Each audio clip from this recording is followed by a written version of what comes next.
Hello, Drift fans, and welcome to Texas Motor Speedway, the Lone Star State, playing host to Round 7 of the Formula Drift Black Magic Pro Championship. This is called the AutoZone Showdown, presented by Rain-X.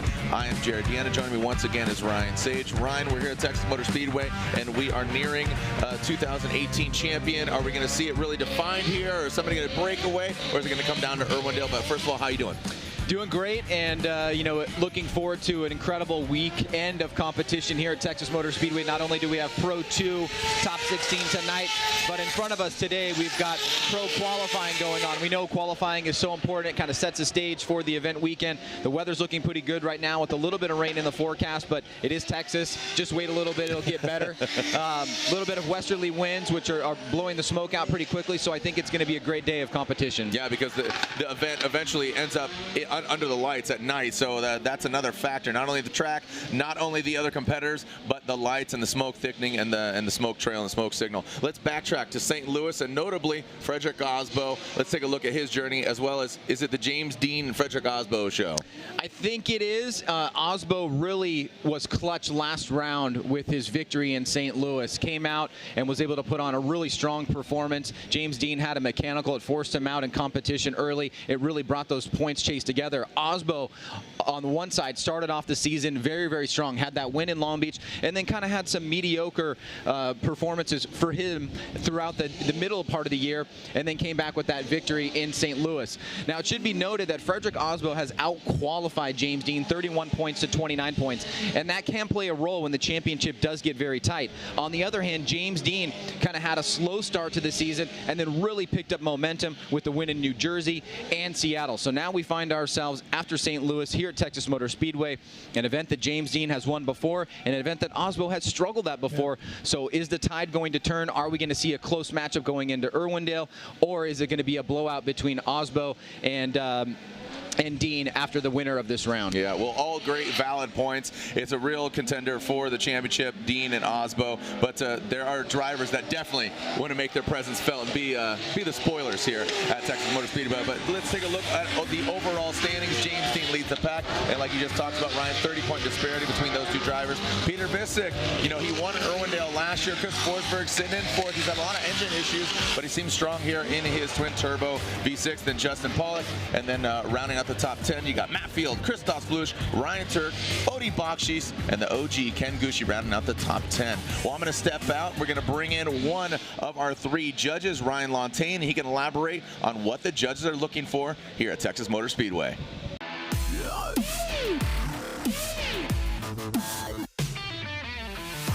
This is your Black Magic clip tip for FD Texas. We're out here under the lights because that's how we'll be running on Saturday night, and this zone is the most treacherous. We get a lot of cars slamming into these tire walls, spinning around, spitting tires out, and it gets really hairy really fast. So for this weekend, what you want to do is when you're coming around this corner and you flick in, you got a lot of momentum, but you're using the angle to scrub your speed, you got to watch out for the rumble strip because you're going to get a little loose there, and that will kind of carry you into the tires. So when you're getting deep on the angle, you want to have it set and get back on the throttle through this zone to push you off the wall back into inner clip 3 to finish out the course so you don't wreck your car into the tires.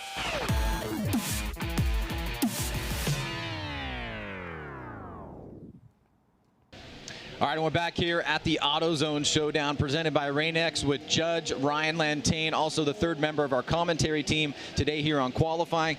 Let's talk about qualifying, Ryan. This is a really tricky course. There's a lot of things to describe about it, but let's start off first of all with today's event format. Today is qualifying, so each driver competes in 2 non-consecutive runs. They're going out there to impress us the most. Drivers will receive a score for each run based on how well they do out there, and they're going to keep the higher score of those 2 runs. Then 32 drivers will move on to head-to-head competition for tomorrow, and any ties will be broken according to the lower qualifying score. Now, this is a non-walled track, so there are track markers indicating outside zones, touch and goes, inside clips, things like that. But if we put up the track map and you can walk us through it, give us some of the high points, maybe some of the points allocation and things that you guys are looking for in general as you describe the track. So at the bottom there, you see the start line with the green line across the track. Drivers will accelerate up and initiate by that last standing cone. At that point, they should be wide to drivers left. From that point, they're going to go mid-track and work their way into inside clip 1.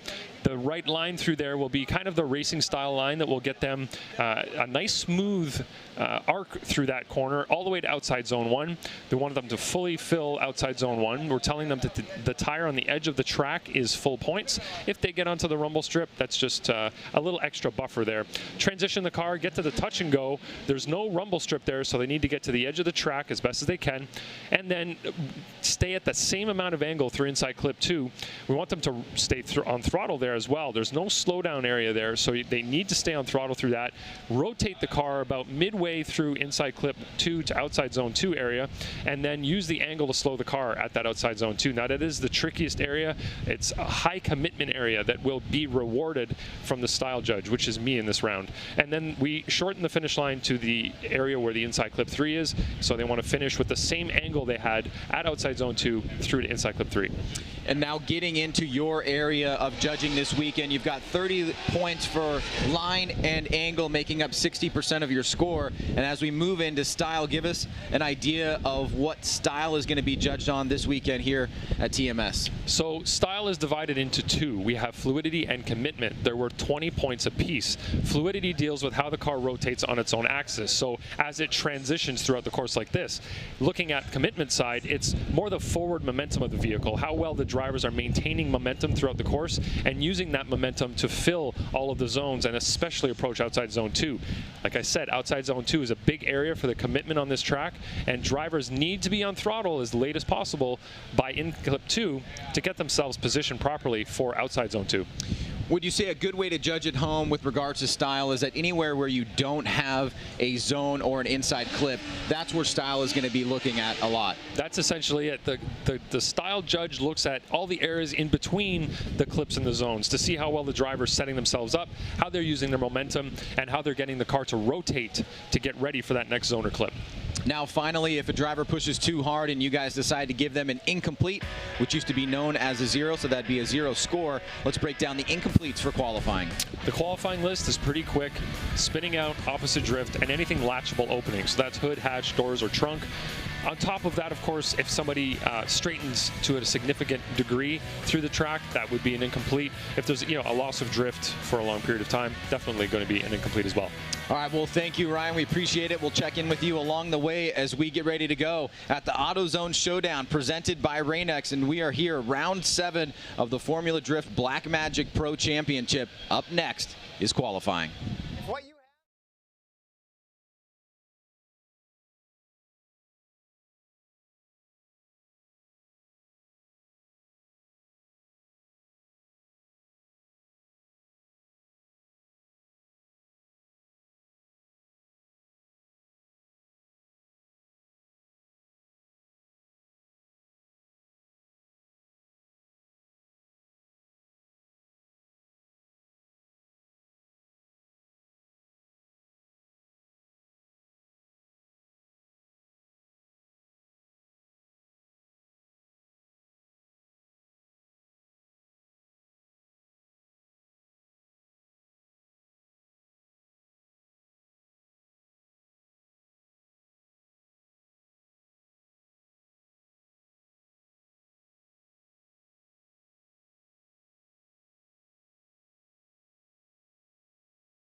All right, welcome back as we are getting prepared for qualifying here for the Formula Drift Black Magic Pro Championship, the AutoZone Showdown presented by Rain-X. And coincidentally, Rain-X, we might be seeing and having to utilize some Rain-X wiper blades. We got some dark clouds off in the distance, but first up, we are seeing that of the lit one, Ryan Littoral from Riverside, California. He's driving this CoroWorks Supercharged V8 350Z.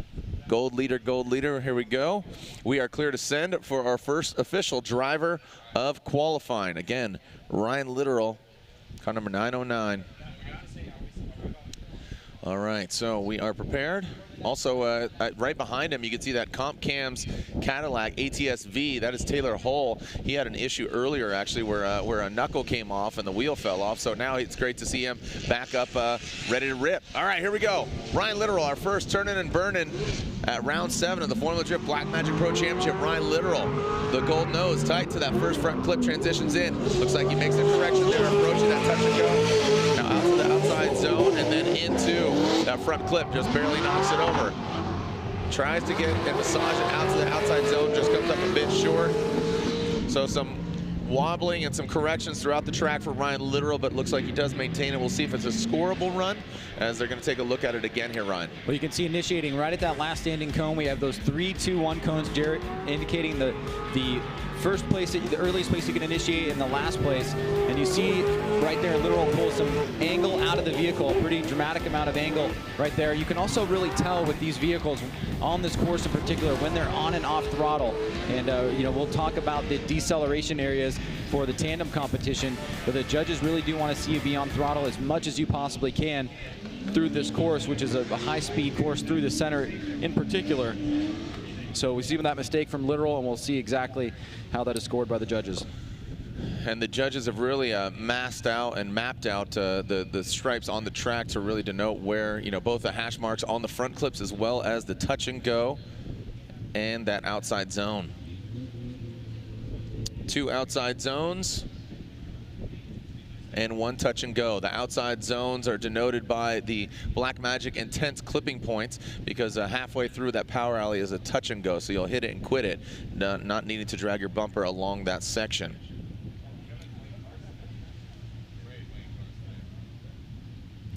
All right, so there's Ryan Littoral's score, a 65. That's a 65 for Ryan Littoral.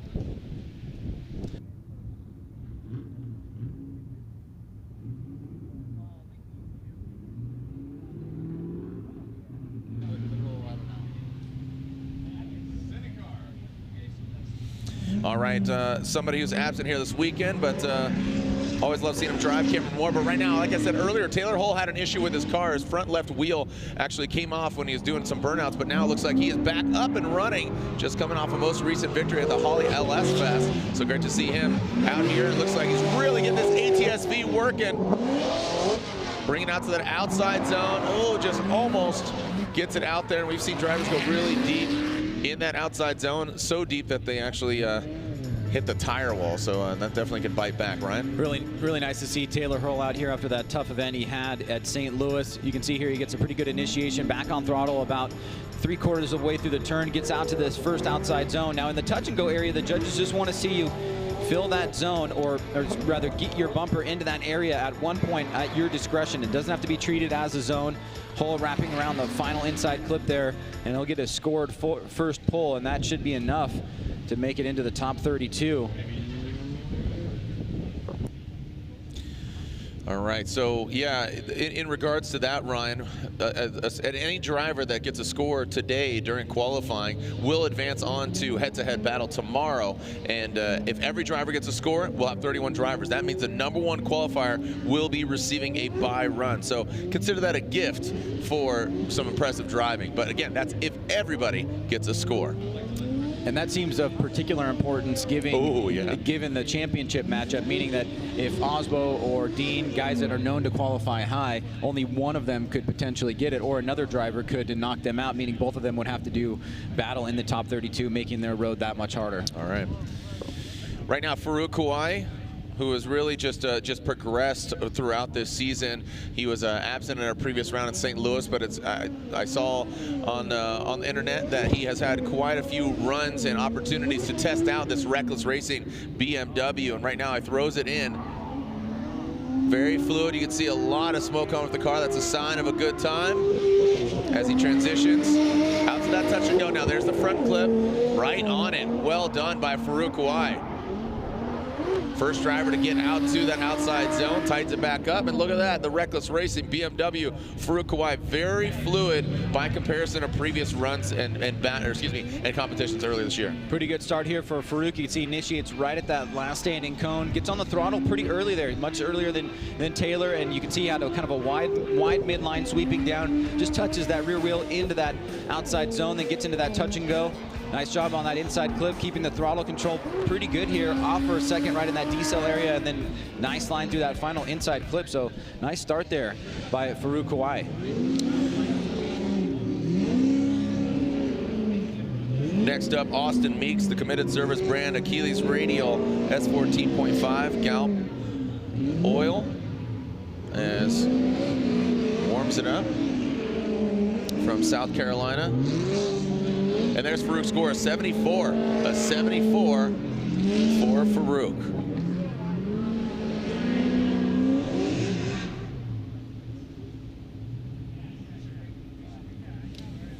All right.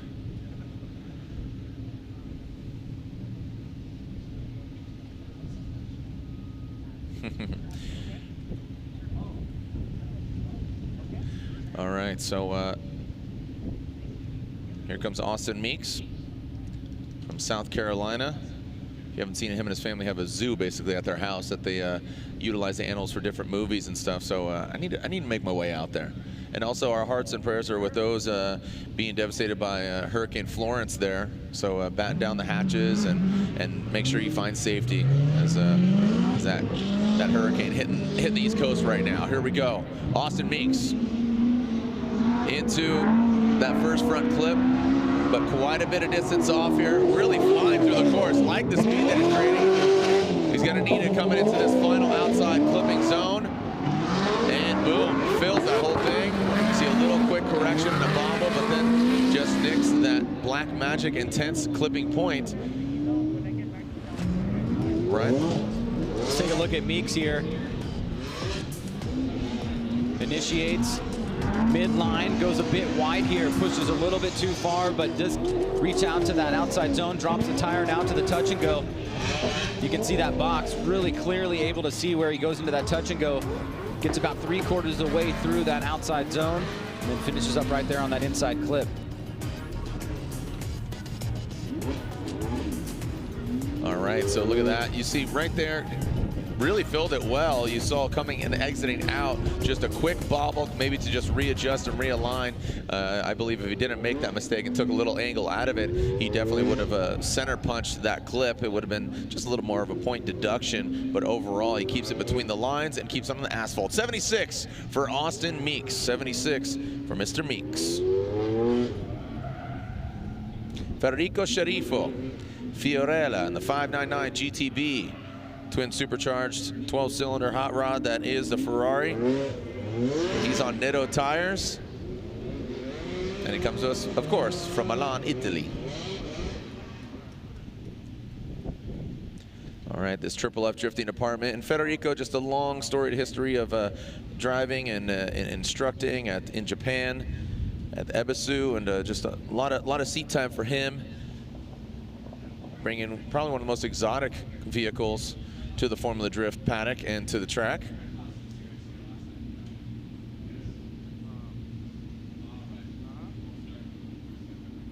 As Federico is clear to send. We are live here at Texas Motor Speedway. Jared DeAnder, Ryan Sage. We'll bring in Ryan Lontaine if we need any discrepancy or any sort of clarification on a ruling. As Federico, you can see, throws it out there. Saw some angle being taken out, but now seems to have found the sweet spot. Takes out that touch and go, takes out the front clip. He's ticking the boxes of taking out cones. Gets out to the rumble strip early, then leaves it about the halfway point. All right, crew, get to work. I think he hit every single cone. No, there's a few standing still. All right, so Federico Sharifo, let's take a look at this again here, Ryan. Gets that initiation there right near that last standing cone. A lot of drivers opting for that. A little bit of a hiccup there as he picks up his line on the inside, gets to that first hash mark. Now reaching out to that outside zone, fills about 3/4 of it. Here's a touch and go. He gets in early and stays real late there. And then the line he was drawing made him almost center punch that second to last inside clip. Then through the final outside zone there and wrapping around to that turn. Let's take a look here what happened in the touch and go. He gets in real early, gets right to the edge of the course, but a little bit too tight on that second inside clip, Jared. And then trying to get the angle in the vehicle, slow the car down. Gets in the first half of that outside zone. And a cleaner job there through the finish line, that last inside clip. All right, Federico awaiting his score. As next up is to be Dean Carney, and I am not seeing Carnage.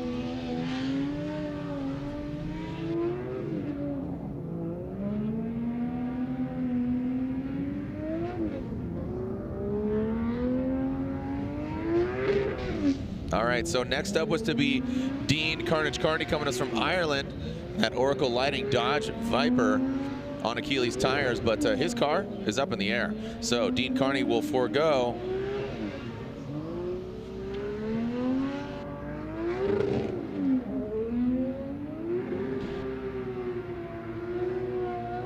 All right, Federico's score there, a 69 for Federico. And again, Dean Carney, his car is currently up in the air, so hopefully he gets it all together, buttoned up. He just needs to put a score on the board in order to see action tomorrow in head-to-head competition. As Kevin Lawrence coming fresh off a cruise. I saw your social media, buddy. Saw you're just chilling with the Njuku Racing family. BC Racing S14.3 from Orlando. K-Law, Kevin Lawrence. All right, Kevin Lawrence initiating. Got that RB power plant under the hood. He was doing double duty of Pro 2 and Pro earlier this year and said, you know what, just park it, focus in on Pro. And right now, looks like it's paying off. Quick little correction. Keeps it off of that clip. Into the outer zone goes Kevin. And brings it across the finish line. So pretty straightforward. These guys making quick work of this track. Well, pretty aggressive run overall by Kevin. A few areas in line where he probably could make some improvement at run number 2. He initiates right between the second and first standing cone, gets back on the throttle pretty early here. He starts mid and he goes out a bit wide. He really misses that first inside clip, kind of late in on that third hash mark.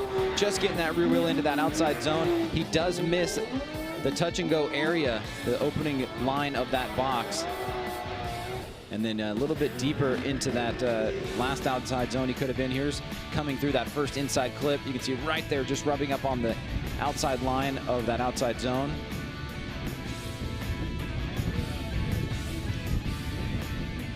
And here it is on the touch and go. You can see just a bit shallow there coming through the center section. And that's going to play a real big role for tomorrow, Jared, because the judges really want to see you use the entirety of the course when it comes to going from outside zone 1 to touch and go on the right-hand side of the track if you're looking down to the final inside clipping point. All right, awaiting Kevin Lawrence's score. Next up will be Kazuya Taguchi, who stepped up tremendously this year.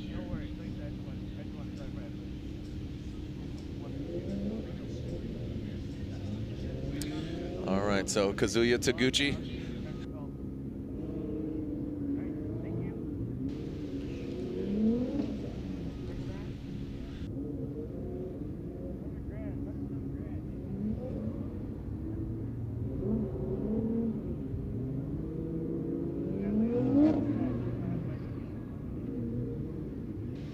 All right, so Kazuya Taguchi warming up his tires.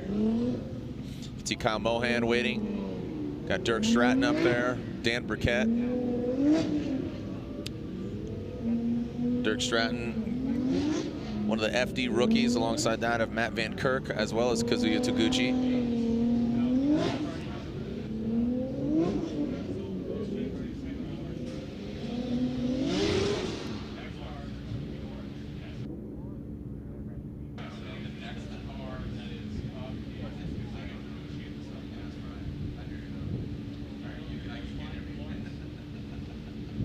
All right.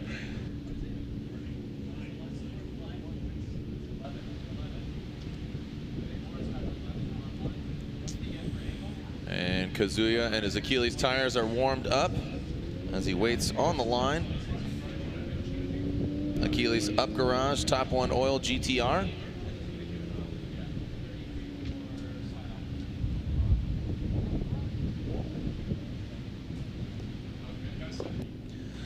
All right, Ryan, we are getting an update. The score is a 70. That's a 7-0 for Kevin Lawrence. That's a 7-0, a 70 for Kevin Lawrence.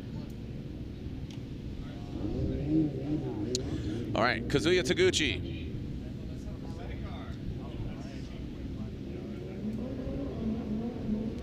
Taguchi minus that front bumper. And now he's going to throw it in. What do you got, Taguchi?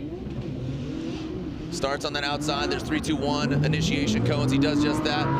Obviously, he gets tight to that clip. He just barely kisses it, knocks it over. Out to the touch and go. Taguchi ripping in, taking out that front clip as well. Actually, grenading that front fender even.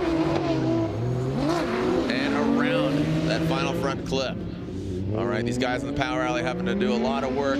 Again, that first front clip as well as exploding that second one. Well, common initiation we've seen so far in between that second and first standing cone. A little bit tight here by Taguchi, but the line did look pretty fluid. Gets into that outside zone about 3/4 of the way, just misses the touch and go, so a bit too tight there. And also on that second inside clip, doesn't fully get out to that outside zone. He actually doesn't get out to the yellow paint marking there, so that'll be some deductions, but overall, he will get a scored run and he will be into tomorrow's competition. Yeah, Loken watching all the way from Norway, from Mantorp Park. Nice. All right, so we got fans watching all across the world. Hashtag FDTX.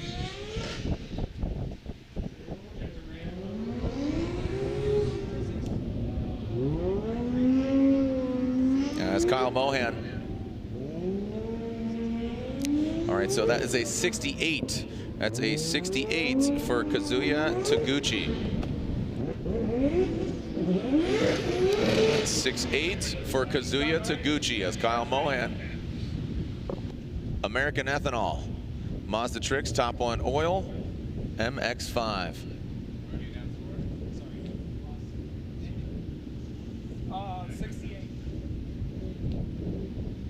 Mohan on the start line.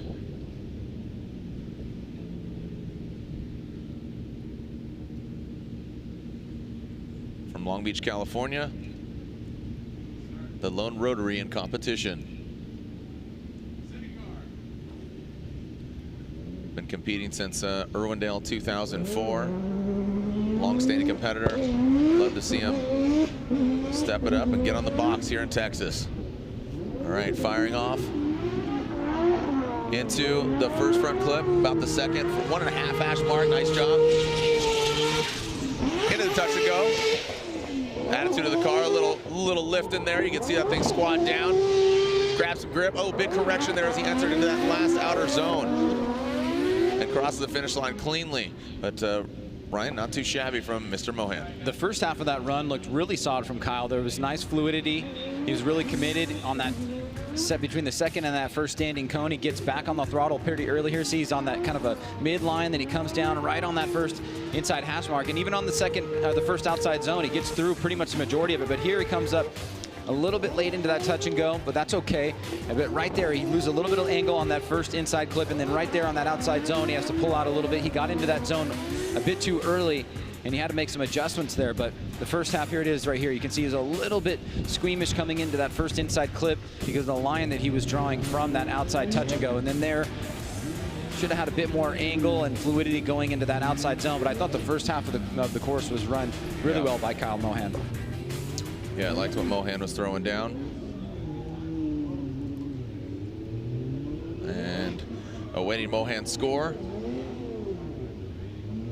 as Rad Dan Burkett, owner of the Rad Industries Toyota Supra. He's on Nexon Tires. Originally from the Pacific Northwest, now living in Southern California. And that is a 75 for Kyle Mohan. 75 for Kyle the Menace Mohan. a 75 for Kyle Mohan.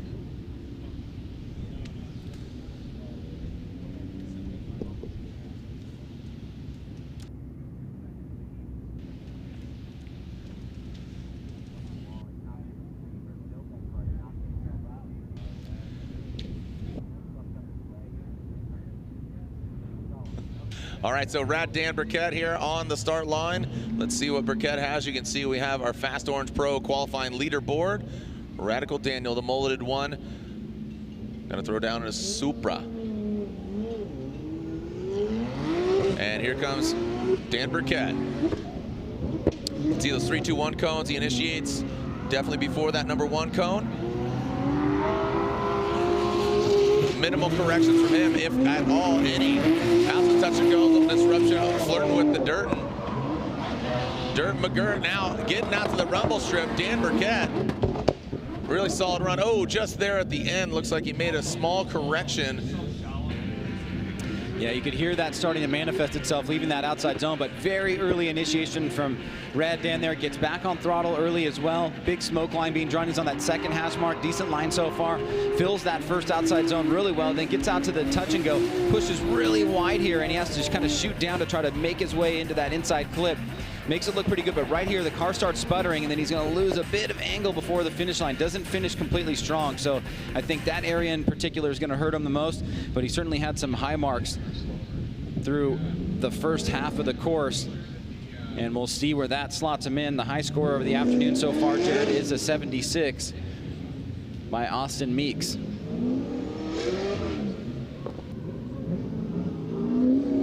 All right, so Meeks, the guy to beat, but we're just getting things warmed up.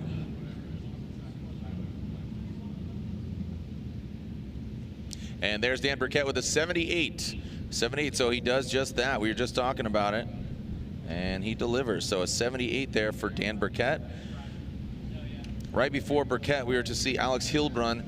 He made it aware on social media prior to this event that he's unfortunately not going to be able to make it here to Texas, but he said we will see him at Irwindale, the House of Drift, in October. So now Dirk, the Dagger Stratton, Lingenfelter Performance, Achilles Tire, Stratton Chevrolet, Corvette.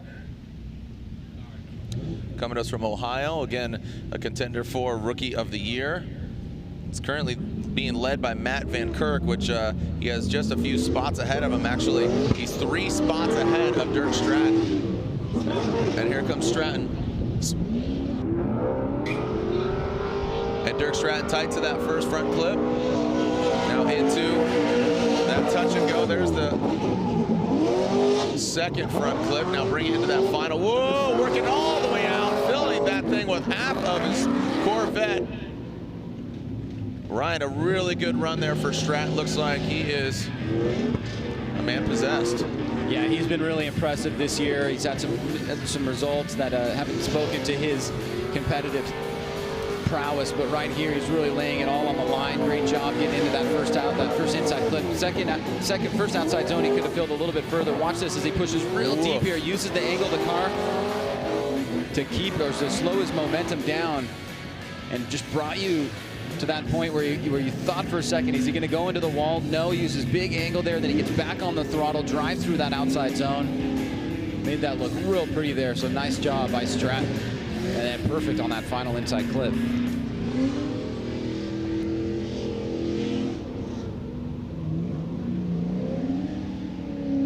All right, so Dirk Stratton awaits his score. You can see Jeff Jones warming up an 84. An 84, our new leader, Dirk Stratton, with an 84 on his first run.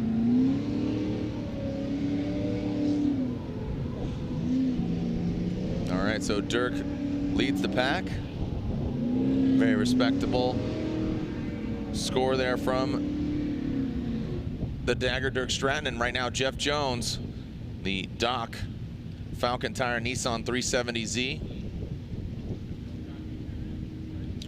He's got a supercharged V8 under the hood of this vehicle. Jeff Jones currently coming into this round of competition sitting at 20th overall. And here comes Jeff Jones. Jeff comes into that first front clip, right on it. Car with a lot of squat, really gripping up that side bite. Let's see what Jones can do here in this outside zone. I mean, he is really throwing down right now. Jeff Jones. Wow, a solid run there for Mr. Jones. Gaining some applause here from the fans. Well, Jones has been on fire in more than one way, not just his driving, but his personality in the paddock and everything that he's put together in his program. And right here, he looks very strong in his first run. You can see the consistent throttle control, Jared, and yet he's still running a very solid line here. He's deep into that outside zone. He goes right to the edge of the track there. And the judges were very specific that the rumble strips can be used, but all you really need to do is go to the edge of the track, and Jones did just that. He had a nice line here through that first inside clip. See, the throttle is very consistent. He's blasting through this first outside zone, and then right there, he gets in at the right time of that final outside zone, right here through this tiny little decel area, and then back on the throttle through the finish line. And really looking good there is Jeff Jones on run number 1. What do you attribute Jeff Jones' most recent success to? At 89. Sorry, real quick, but what do you say? I think like all athletes, it really comes down to power of the mind. Okay. And understanding what needs to be done, and sometimes you don't get it right the very first time around, but you keep working on it and you don't give up, and he is Mr. Persistence, there's no doubt about it. Yeah, I would definitely say that. It seems like also, I was going to add to that, I totally agree with you, and I have to say, he also seems like he's having fun. Him and Kyle Mohan are having fun. They've kind of teamed up this year, and they're, you know, just doing fun stuff. And fun very much is in the mind. Oh, I mean, it's sure, but it's not just about the athleticism or the focus, but it's also letting the talents do the talking. No doubt. And fun is also part of the mind. You did not say the word fun. I will add that to you. Jonathan Castro here in this Toyota Racing Toyota 86. He's rocking that new TRD 86 Special Edition. Front lip, and looks solid right now for Dominican Republic. Another good execution here. Castro, wow, using all the course. You saw him make a quick little adjustment to dial it in there. As again, that Toyota 86 TRD Special Edition front lip knocks out that Black Magic Intense clipping point. Well, you can see Castro there, e-brake initiation, back on throttle. Nice angle here through that first inside clip. In the outside zone, he basically goes through the entire thing. Nice transition back around, getting out to that touch and go. Fluidity really on point here. Leaves that outside zone just a hair early, but it made it look real pretty. And that's a great start from Jonathan Castro. Here he is after initiation, Jared. You can see that smoke line starting to accumulate very early, giving an indication of where those drivers are on throttle. And then look at how great that outside zone was. Filled it completely, did not drop a tire. He had a fluid transition over to the touch and go. Great job by him in run number 1. Yeah, the Jordo Metal Dome next entire Toyota Racing 86 with an 87 and 87. So both him and Ryan Turk are running the 86 TRD Special Edition front lip. If you haven't seen it, if you're here in the building, there is one. It's actually the first one here. There's actually 2, the prototype and then the production model. So they're over in the Toyota display. Go ahead and check them out as we are here in the headquarters of Toyota USA, just not too far from here in Plano, Texas. And we are sending car. This is Matt Van Kirk. This is the other driver I was talking about, a real fierce competitor here. And throws it in. Nice job so far by Van Kirk. Matt Van Kirk wraps it around. That Closet Creations Achilles tire, S13. Punts out that Black Magic Intense clip. Like I said, Ryan, just progressively, these drivers pushing more and more. So Matt Van Kirk crosses the finish line, hits a couple clips, but collects a score. Burning him up down into initiation is Van Kirk, back on throttle here. He kind of lets it float out for a second right there. You can see the permutation in the smoke line, but then back on throttle through that first outside zone. Now coming across course to that touch and go. Here he is a little bit tight on that inside clip. And there through that final outside zone, really trying to draw the best line he can. He was able to fill that zone pretty deeply. Maybe got in a little bit early. Here he is leaving that first inside clip. Watch him get out to this touching zone just right at the edge. If he maybe got out a little bit deeper, perhaps he wouldn't have center punched that inside clip, but he was able to make the outside zone look pretty decent. Finishes up strong there for Van Kirk, and every score run, Jared, as you said, is a path right to the top 32 tomorrow. All right, Matt Van Kirk awaiting his score. We can see another S chassis with a Ford power plant under the hood. And Van Kirk with an 81 for Matt Van Kirk.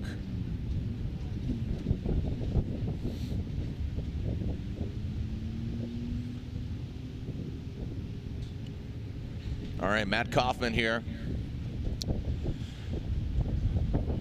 in his Ford-powered S13. Kaufman Racing, Thunderbolt Racing fuel. Achilles tire vehicle as comes in into that front clip. Looked like he progressively threw more and more angle at it through that sweeper. Massive angle there from Kaufman. Is that going to throw him off?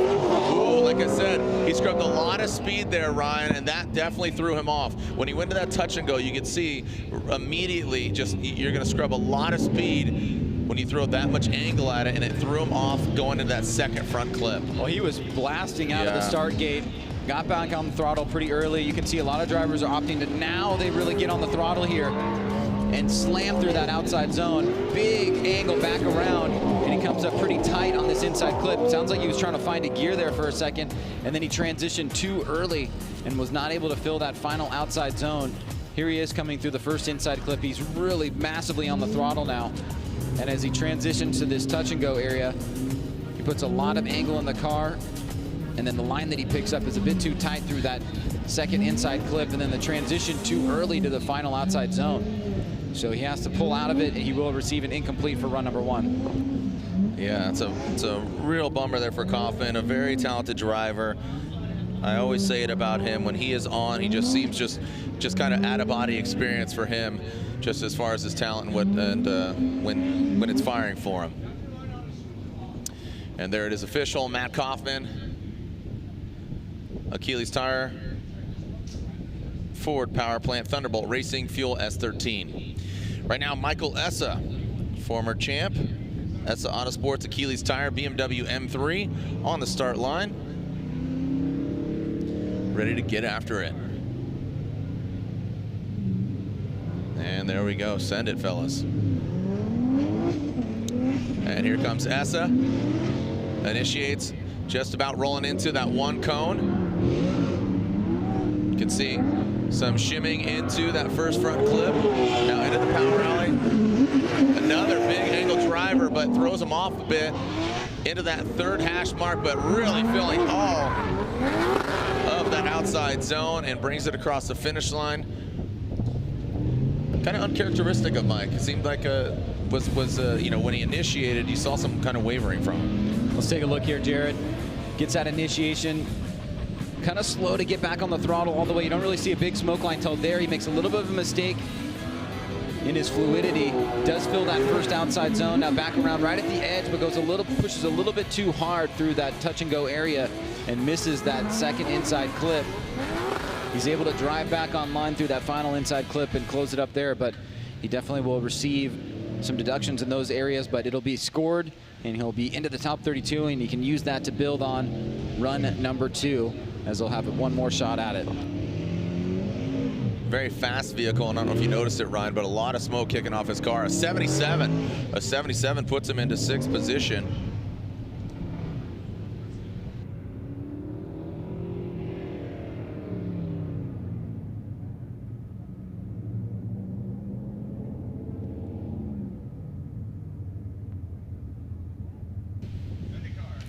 Next up, Vaughn Gittin Jr., another former champ in that Monster Energy Nitto Tire Ford Performance Mustang RTR Spec 5D. This Roush Yates power plant vehicle initiates onto the outside zone. You can see that loose suspension setup hopping his way into that first front clip. Into the touch and go. The RTR wheels navigated, pointed towards that Black Magic Intense clip. And just dipping that left toe in is Vaughn Gittin Jr. Gittin trying to finish the season strong here. The last 2 rounds of the 2018 season. Initiates, gets on the throttle pretty early. See the smoke line starting to generate way early. Tight through that first inside clip. Now getting out to that outside zone. Good job there. Great job on the touch and go. And able to get through that section of the course by maintaining a pretty good line through that second inside clip. Really pushes it out, keeps the throttle on through that final outside zone. And the third and final inside clip. Here's Gittin through the power alley here. Nice fluid rotation to the touch and go. You can see 3 wheels coming through that first inside clip. Snappy rotation back around. Does not fully fill that final outside zone. So he's got a little bit of room to improve there in run number 2.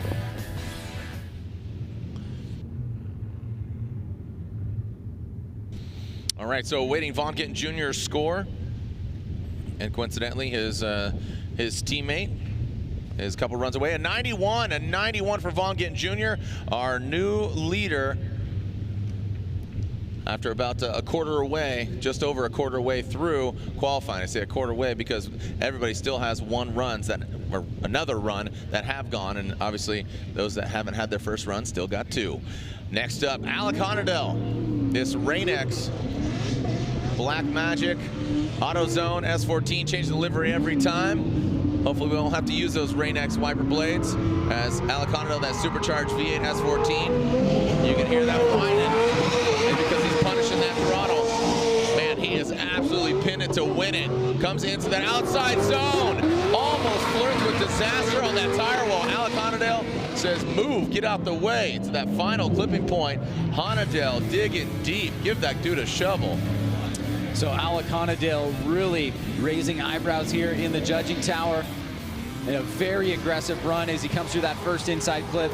Tons of throttle here, filling that first outside zone. Nice transition back around to that touch and go. Beautiful line to that first inside clip and pushing deep, almost right out to that tire wall. So get full points there because all he needed to do was go to the edge of the course. And a great run by Alec Honadell. You can definitely feel the impact overall, Jared, of really threading the needle there in certain places where it could have gone wrong, but made it look pretty decent. It's Adele, dude. Honadell. All right, so Honadell waits his score. Honadell was 14th and a 96. Boom. Boom. Alec Honadell doing it for the gram, just blocking out the haters. Well done there, Alec Honadell. Again, that Rain-X, Fast Orange, Black Magic, all those ITW brands, and of course Hoonigan.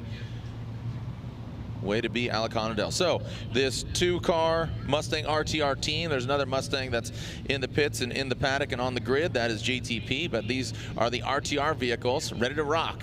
So you can see our Fast Orange Pro qualifying leaderboard. Alec Honadell sits up top. Vaughn Gittin Jr. sits in second. Chelsea Denofa on a sophomore season behind the wheel of a Ford Mustang got on the box at our last round of competition in St. Louis. Can he better it by getting all the way atop? Here we go. This BC Racing Nitto Tires Ford Performance Mustang RTR Spec 5D. Chelsea Denofa. Boof right there on that first front clip. Under the touch and go.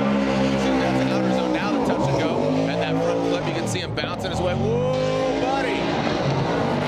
Rides the Lightning just the edge of that rumble strip and the track. Ryan, you talked about it and the judges elaborated on earlier in the driver's meeting. They don't need to go all the way on the rumble strip. It's basically where the red and white rumbles meets the black asphalt. Yeah, great initiation there, and we'll go through this run. Jared, as you can see, he starts high, he moves his way low there, makes it look very fluid, fills that zone completely. Now out to that outside touch and go, 3 wheels there, through that second inside clip.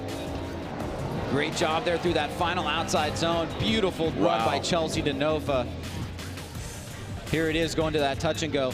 Just right at the edge of it, gets in his back bumper, or his rear wheels rather, into that touch and go area. And then right there, he's at the edge of the course. He's exactly where he needs to be.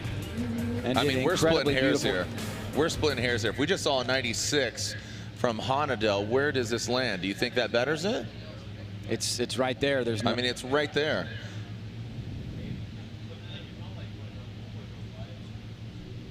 Waiting for the judge's verdict and the outcome as Denofa completes his run. Scores are coming in. Next up on the line, Forrest Wang, Vaptasia, and a 91 from Chelsea Denofa. So looks like he's missing 4 points in line. And all right, so all right, so again, a 91 there for Chelsea Denofa. Yeah, maybe we'll get some words with Lantain here in a moment, but right now focus on this. Vape Tasia, Achilles Tire, NRG Innovations, S15 Sylvia.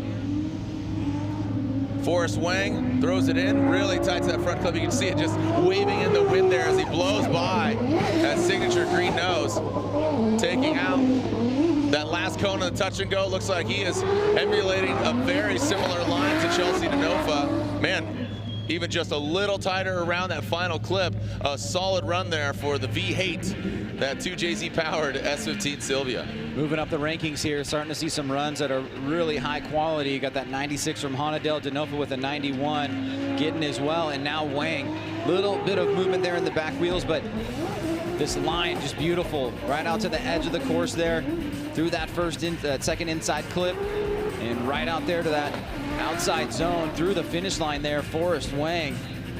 Here he is leaving that first outside zone. Beautiful transition there. And we talked about in the judges' meetings, hitting the cones is not a big deal because they are right at the edge of the course. The line judge was very specific about that. They just want to see you not drop a tire there, and Wang was able to do that. So another good run. 92, so a 92 there for Forrest Wang. Ryan, we're seeing a trend here. It goes from 65, 70, 80, 90, and it's literally just kind of the bar is rising. And coming into, since we have 6 previous rounds, it just shows you who's really stepped up tremendously and who's, you know, who deserves to be where they're at. So right now, Daijiro Yoshihara, turn 14 distribution, Falcon Tires, Subaru BRZ. This turbocharged LS hot rod initiates about the 1 cone.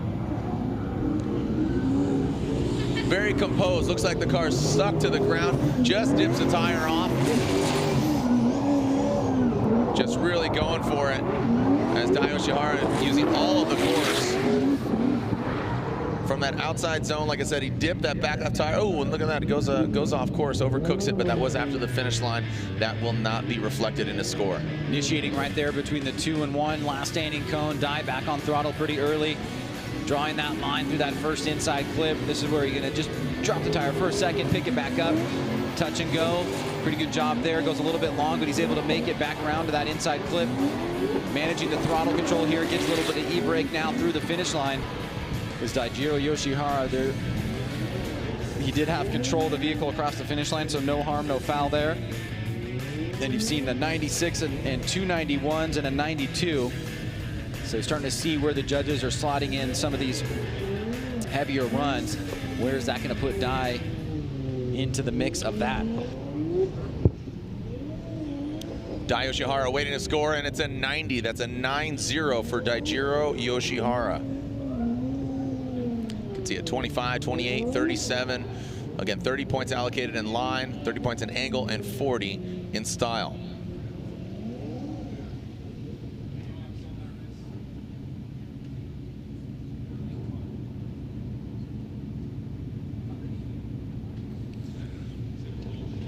Next up, Ken Gushi. Ken Gushi wants to rock and shake up the points and the chase and be a spoiler here as far as the championship effort.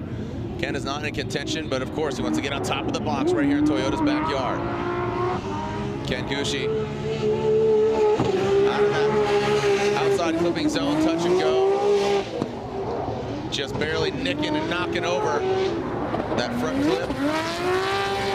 And really taking that one out with that 86 TRD Special Edition front lip that all the 86s are running this weekend, sponsored by Toyota. Well, here's Gushi, initiates weight transfer, mid-line down to that first inside clip, then tightens it up. Right at the edge of the course there for Gushi. Touch and go right at the edge of the line. Maybe could have been a little bit deeper there. Adjusting as he gets into that outside zone, and then throttling through the finish line, just a little bit tight there through that last inside clip. Here he is through the touch and go, and then bringing it around, just a little tap of that second inside clip. No harm, no foul there. Setting himself with the e-brake as he enters that final outside zone, and then making a little bit of adjustment there through the finish line. So we've seen a bunch of scores in the 90s. Is this going to get there? Feel like it's in the 89 and 88, 90 realm. Yeah, I feel like it's just shy of that 90 mark. And Odie Bakshi's really loud over there, just lighting up his Falcon tires. All right, so Ryan, it's considerably away from that 90 mark. An 83, that's an 8-3. 83 for Kenshiro Gushi. All right, so an 83 for Gushi. Just want to give a hat tip to our hardworking track crew, picking up those cones. Thank you guys and gals for helping us out. Yeah, I want to thank Toyota for these sweet track vehicles, track support vehicles. Got a sweet TRD Tacoma down there, got a CHR, and also the Corolla hatchback. All right, here we go. Odie Bakshi's Falcon tires, Drifts wheels, Max Oil, S14.5 with that LS under the hood. Yeah, a lot of squat. Odie Bakshi's out to the touch and go, flying into this outer zone. Goes Bakshi's. Looks like he checks up a little bit. The drift wheels come to a quick little halt, but then reinitiate. Not reinitiate, but re-rotate, I should say. And there's Odie Bakshi's first run. So Odie looking strong here. Nice initiation, back on the throttle very early. Driving to that first inside clip, which he's very tight on. Really great job on that first outside zone. Touch and go, very well done here. And looking smooth. Just a slight little correction there to get that rear bumper a bit deeper into that final outside zone. But outside of that, he was using his angle to slow in places, not making very many corrections. Just right there, you can see a little bit of an adjustment. But the first half of the course was beautiful. And Odie should receive a good score here for run number 1. All right. As Odie awaits his score, we are seeing a 90 from Odie, a 90 for Odie Bakshi's. All right, 8 drivers left for their first runs of qualifying. Remember, Pro 2 going down tonight. I should say later.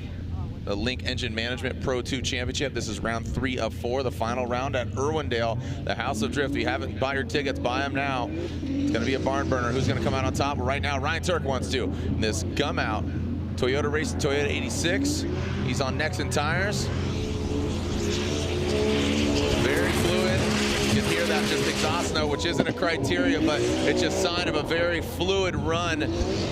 No wavering, gets all the way out there to that rumble strip. Looks the 411, he barely just nicks it over with that 86 TRD Special Edition lip. All those guys really utilizing that lip. Well, Turk looking real strong here in run number 1. Gets back on throttle, draws a nice line here through that first inside clip. Stays on throttle through that first outside zone. Beautiful transition with great angle to the touch and go. Nice job there through that second inside clip. Off throttle there just a second before, which looked appropriate through that outside zone. Here he is leaving that first inside clip. Love this transition here, very smooth and fluid and big angle in the vehicle, but not too much angle where it's really slowing him down where he doesn't need to slow down. He made it look pretty clean. Tiny little adjustment there before he gets to that final outside zone. And I think Ryan's going to pick up a nice score here on run number 1. All right, let's see what Ryan Turk has. A 94 for Ryan Turk. Next up, the vehicle might not look familiar if you don't follow Pro 2, but George Kirakopoulos' vehicle is being borrowed by Latvian driver Christos Blush. Unfortunately for him and the now iconic E92 Eurofighter, the carbon Kevlar and floral yellow BMW from Latvia is having some mechanical issues. So he said, you know what, I'm gonna park it, and George K tossed him the keys, so he is driving George K's vehicle.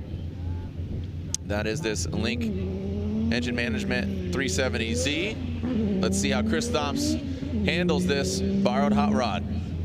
All right, so throws it in. Good angle so far. And Christos Blush transitions into that that touch and go. Now brings it in and tight to that front clip. A lot of scrubbing of speed there. Looks like he's holding on loosely and didn't let go. And across the finish line. Sounded like it was kind of dying there towards the end, but he looked pretty strong. I mean, in the first half of that run, looks great for jumping right into a borrowed car. It gives you an indication of his level as a driver. Nice through that first inside clip, full throttle through that first outside zone. Nice fluid transition back around, good angle there through the touch and go. Pretty good job through that second inside clip. Gets right out to the edge of the course, and then right there, looks like the car kind of dies on him a little bit.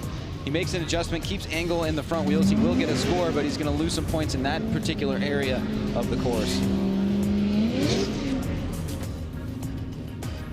So quite a few 90s here, Ryan, and just goes to show you that the competition level, the playing field is definitely equalized, and it will be equalized tomorrow as far as, you know, head-to-head battles and what we're going to see. And there it is, an 80, so an 8-0 there for Christos Blush. An 80, so he will be seeing head-to-head competition tomorrow. Next up, Matt Field. Do you know the way to San Jose? He does, because he lives there. San Jose, California, in the Wish Falcon tires, Vortex Supercharged, Borla exhaust, Corvette, 777 Strike Gold. Here we go, Matt Field, who was on the box earlier this year. Wants to get that win. He's won here a couple of years ago. And right now, this Corvette, look at that nasty flick to the field. He punts that Black Magic clip out of the way. Hammers down across the finish line. Well, you mentioned the success that Field has had at this track. There's no question about that. And also, like you said, his second place finish last round in St. Louis, and he's done this before. He carries momentum into the second half of the season, but for him debuting this brand new vehicle, it's been a great season for him overall. Hasn't really been a warm-up season for him in any way, shape, or form. He's looked pretty strong, and you can see that here. He's very aggressive in his qualifying run. A couple little areas where he can make some improvements, but you can tell that he's very comfortable in the vehicle. He's driving the way that he wants it to. And with the scored run there, he will be moving on into tomorrow's competition with only the second run left, needing to try to improve the first. All right, some more teal and blue on the track as we see. Happy belated birthday to Justin Pollock. It was Justin Pollock's birthday, so happy birthday to you, buddy. And there's an 84, so a lot of points left out there. Line was 21 out of 30, angle 28, and you can see style. So a lot of points missing in that line category, an 84. All right, top 5 drivers are left remaining on their first run here of qualifying. Like I said, you can see the teal and blue nose of JTP Justin Pollock's Roush Performance Falcon tires, Lucas Oil Ford Mustang. Justin Pollock comes in 5th into this round. Justin transitions into that front clip and now out to that outside zone, into the touch and go. Talk about exhaust note again. Consistent, you can hear him rifling through the gears, and massive angle there. That was interesting there. Talk about being comfortable. Looks really comfortable behind the wheel of his Mustang. Yeah, I think the comfort factor has been a big plus for him this year. He's done really well in qualifying overall. You can see how much angle he's carrying through that first inside clip and through the outside zone, which he feels pretty much completely. Great job on the touch and go. Big angle through first inside clip, and right here, a snappy transition, which maybe he did a little bit too early because he kind of pushed a little bit deeper into that zone, and then he made a little bit adjustment there by putting more angle in the car. It looked really cool. We'll see how the judges actually take that into their overall criteria. Here he is transitioning back around and kind of letting the car float out, but he leaves a little bit on the table there through that outside zone. And then you can see he put big angle in the car to get tighter to that final inside clip. So Justin Pollock looking very comfortable in that Roush Mustang and getting a nice score. A 91 for Justin Pollock.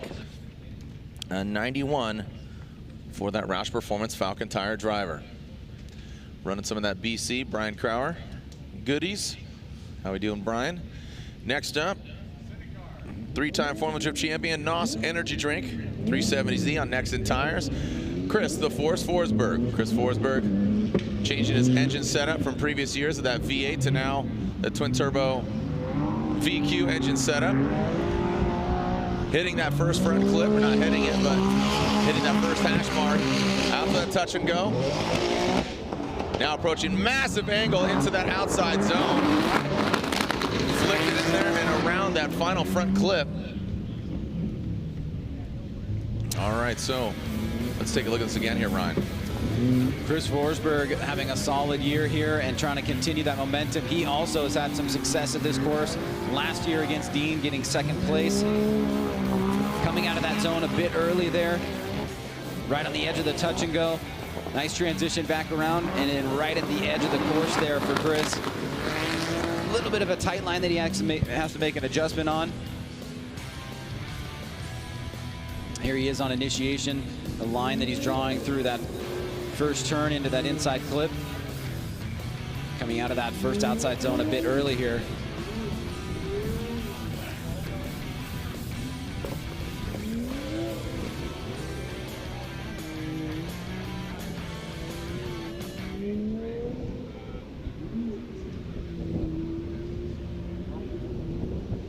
All right, so we are waiting for Forsberg's score here. Next up, Piotr Visik from Poland.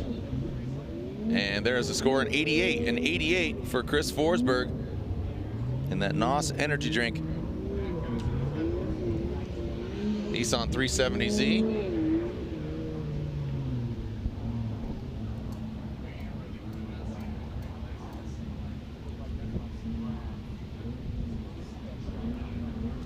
All right, so next up again, Piotr Visik. He is currently third coming into this round of competition.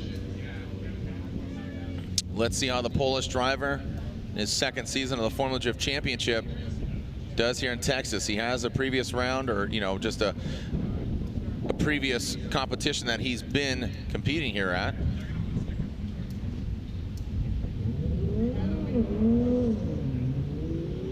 All right, so Visik initiates. Little Manji entry there, flicks it in. That Wordhouse Drift Team Falcon tires, S15.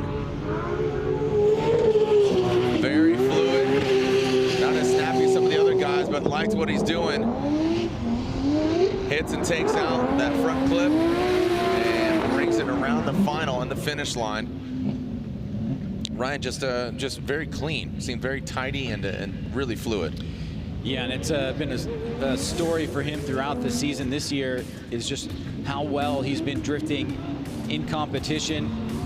After that win at Irwindale, it kind of set up his season just perfectly. And you can see here that continuing nice fluid motion from zone to touch and go to inside clip to outside zone, staying on throttle, looking clean, and it gives you that overall impact. And we saw that from Honadell. He got that 96. We've seen a few other 90s, and you can just feel that impact from some drivers where they're really committed at every area of the course. Yeah, I really liked just what he's doing, how he's progressing as a driver, just getting more familiar with the tracks. You got to think for Piotr with a 95 for Piotr Visik. So Ryan, what I was saying there is, with Piotr Visik, last year was his freshman year at FD. You got to think that his level of comfort is really peaking. I think it is peaking. Yeah, I think it is. And he's definitely shown that he's not afraid to try to take out his own teammate. So he is not one to shy away from any form of competition. But as we go to these next two drivers, Jared, the qualifying results are going to be very important given how tight position 1 and 2 are. And between Dean and Osbo, we know those guys are both capable of 96 pluses. So yeah. We'll see what happens here. It's kind of how Pro 2 is going. They were separated by 1 point, and now in Pro 2 we have Reeder and Hughes on either side of the bracket. Could that happen here in Pro, according to qualifying? Frederick Osbo, the Rockstar Energy Drink. Next in tires, Toyota Racing Toyota Corolla hatchback. Through that power rally, into that touch and go. The hot hatchback, past that front clip, doesn't knock it over. Nasty snap into that outside zone. And look at that, Brian. Little little bit off that compared to some of the other drivers, but overall, a very solid Frederick Osbo's run. And very difficult to criticize any aspect of the line except for that final inside clip, because the line he's drawing here, watch, he ends up right on that inside hash mark. He's on throttle the entire time, fills the entire zone, transitions to a deep area of the touch and go. Perfect on this inside clip. Nice, smooth, big angle transition back around with nothing really off throttle, and then fills that zone completely. And then he's maybe 3 inches off that final hash mark there. So this is what Osbo does. We see him go down, lay an incredible run that would be the type of lead run that you want, and it's what gets him these high qualifying marks and why right now he's fighting for his 2nd championship.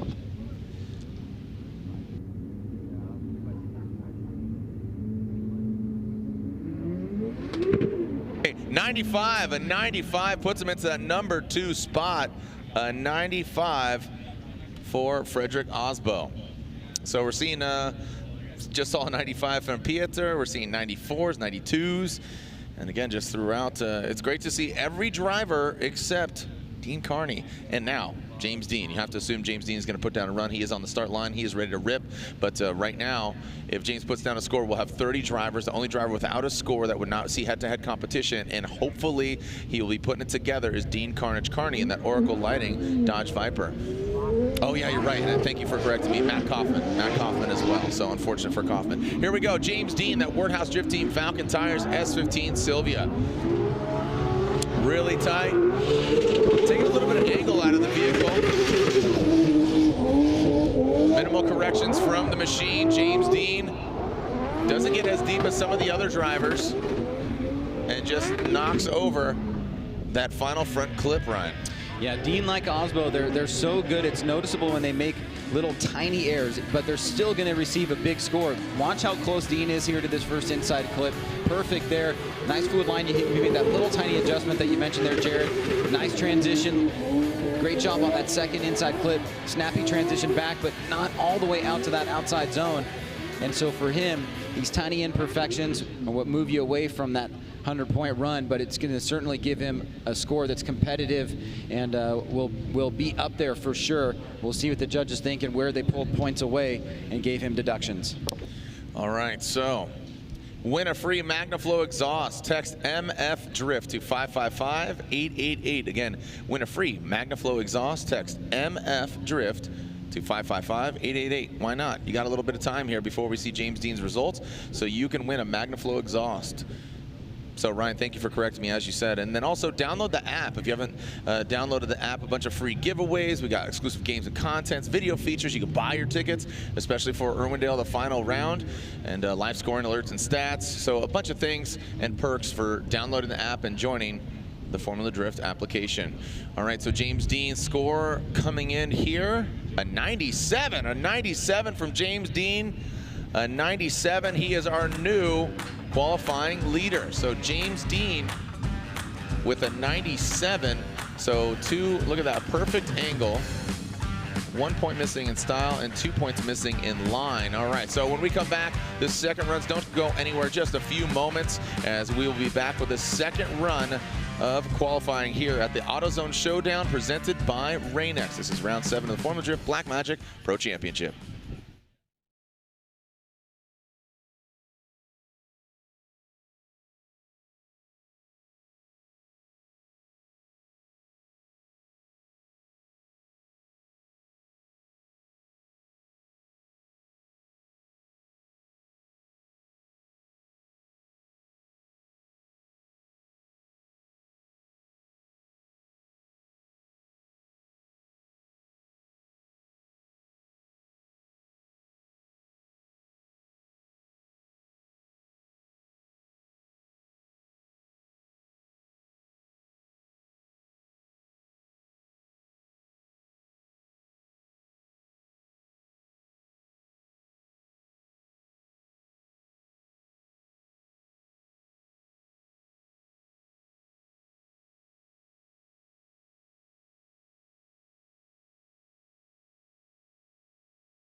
around the AutoZone Showdown presented by Rain-X. We're getting a strong gust of wind here, and we are ready to see the second run for these drivers.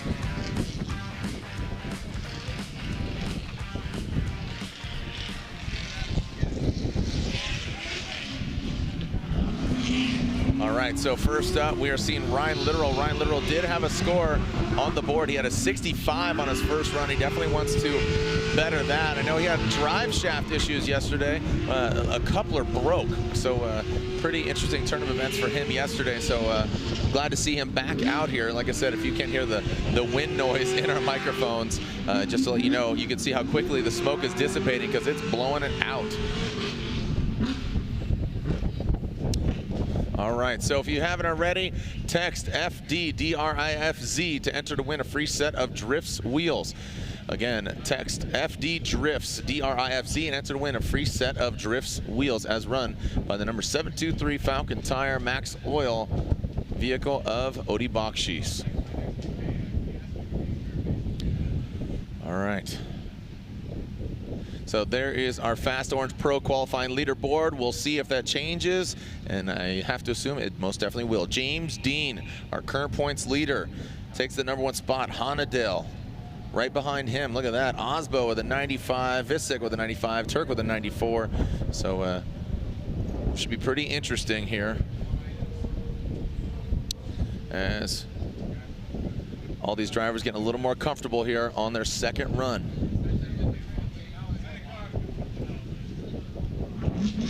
And here's this CoroWorks Nissan 350Z piloted by Ryan Littoral.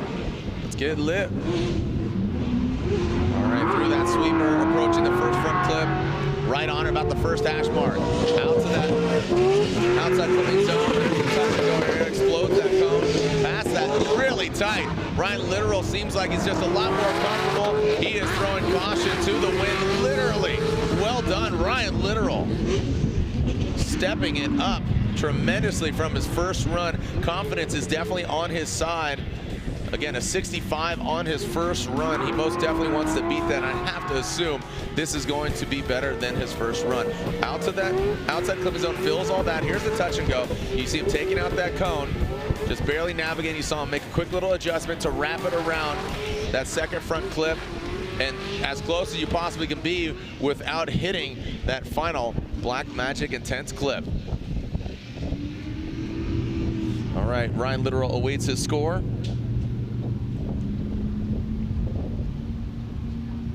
And that CoroWorks Nissan 350Z. Ryan comes to us from Southern California. The CoroWorks team operates out of Atlanta, Georgia. Really cool shop. Had an opportunity to head out there. An 87, so jumps up considerably from a 65 to an 87. We take the better score of the two. An 87 is most definitely better than a 65. So puts him currently into 14th position.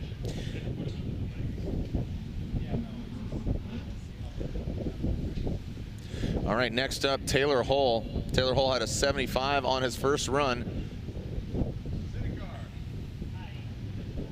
All right, so Hull, this Comp Cams, Achilles tire, Cadillac ATS-V. And comes into that first front clip.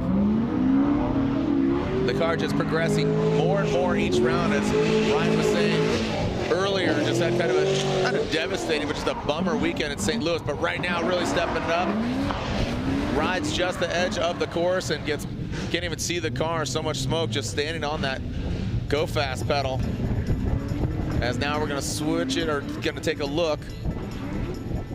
So you see him initiate, rolling into it. You can see the attitude of the car. And let's see this transition once again.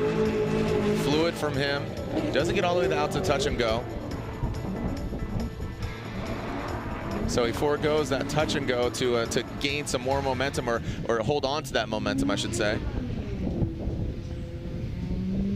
So Taylor Hull with a 75 on his first run.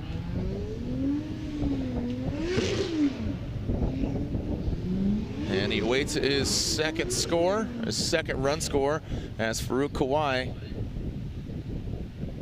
warms up his tires in that Reckless Racing E92.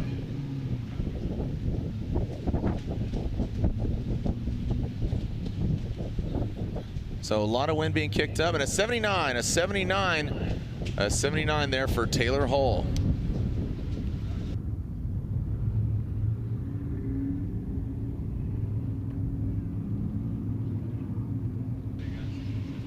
All right, so yep. So it was a 75 on his first run, a 79 on his second run. Right now, Farouk Kawai.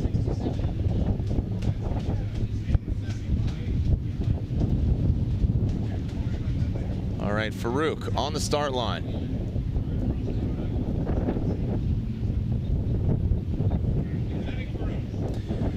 All right, Farouk. 74 on his first run. Oh no. A lot of hesitation there for Farouk, but now seems to turn it on. The question is, was that after the final initiation cone? Seems that he's bringing it together now. Oh, massive angle. That could have almost was about to loop it seemed like, but again, we want to take a look at this here, Ryan, if he initiated before that final initiation cone. I think he's going to get some deduction on the style side of things, probably a pretty deep deduction for the points that are allocated in that area, but it's going to be a scored run for sure, and it's definitely looking overall like he's much more comfortable in the vehicle. He had that 74, as you mentioned, Jared, and see right there, right at the edge of the course on that outside zone. You can tell he's really trying to put this run together, just had that hiccup there on initiation. There's the third standing cone. We haven't seen the judges give a 0 for initiating unless you're way past that last standing cone. But nonetheless, it will be a deduction for him. Little drop of a tire there. And we'll see if number 1, his first score is going to hold, or number 2, if the second score will give him any more breathing room on the 74.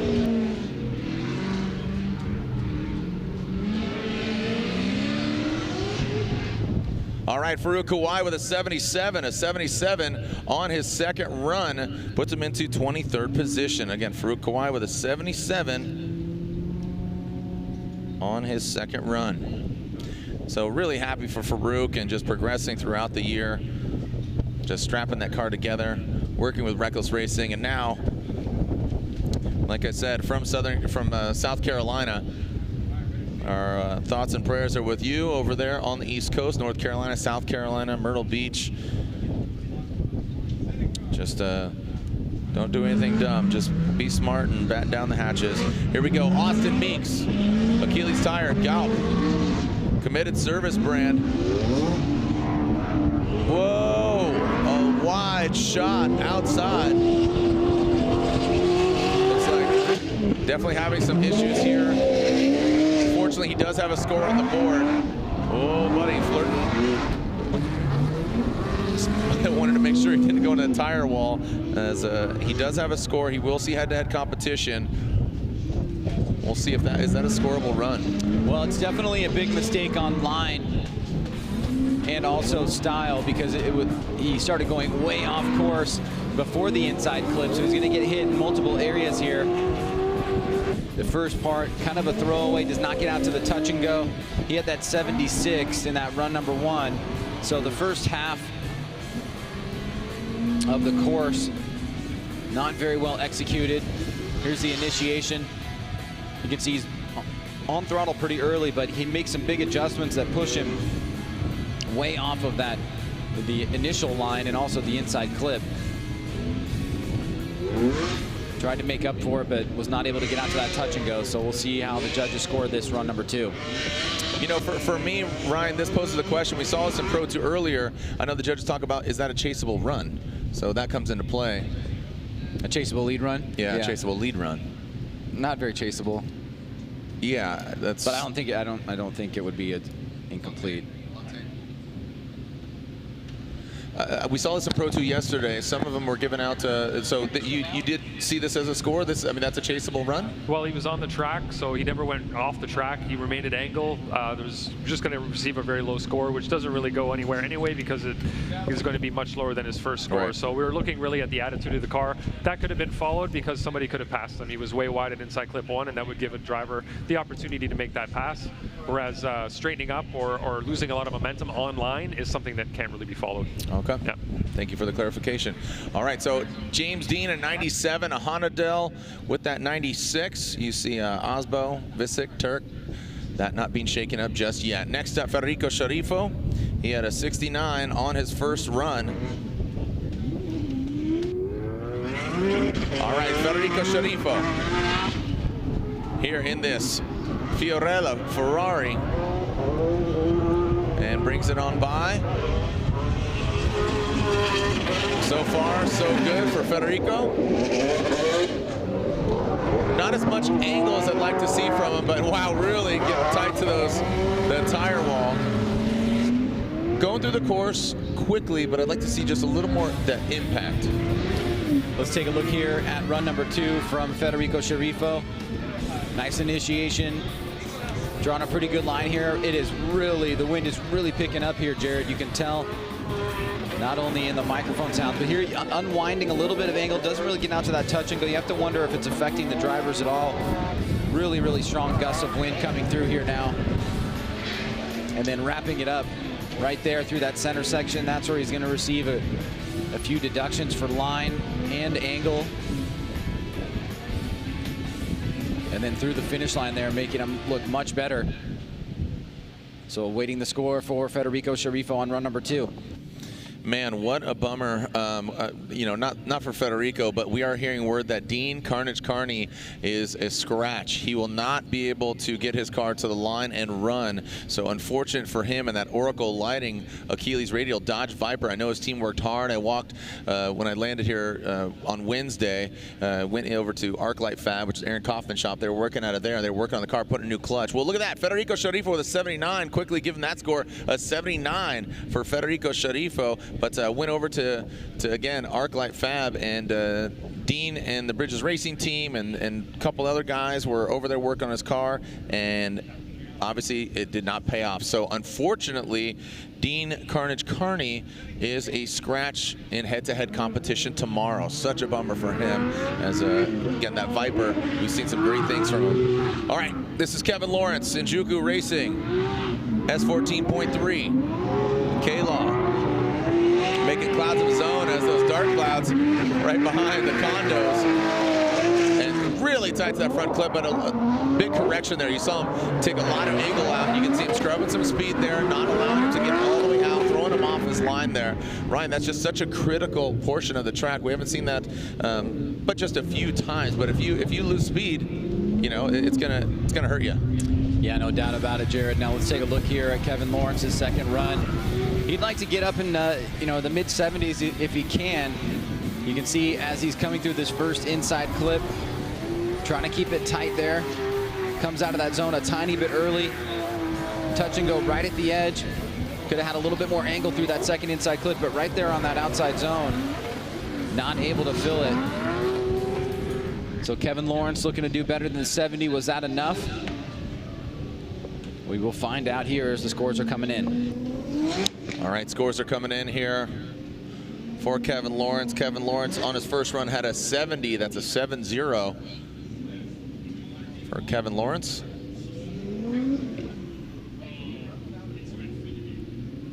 And Kevin Lawrence with a 74 on his second run.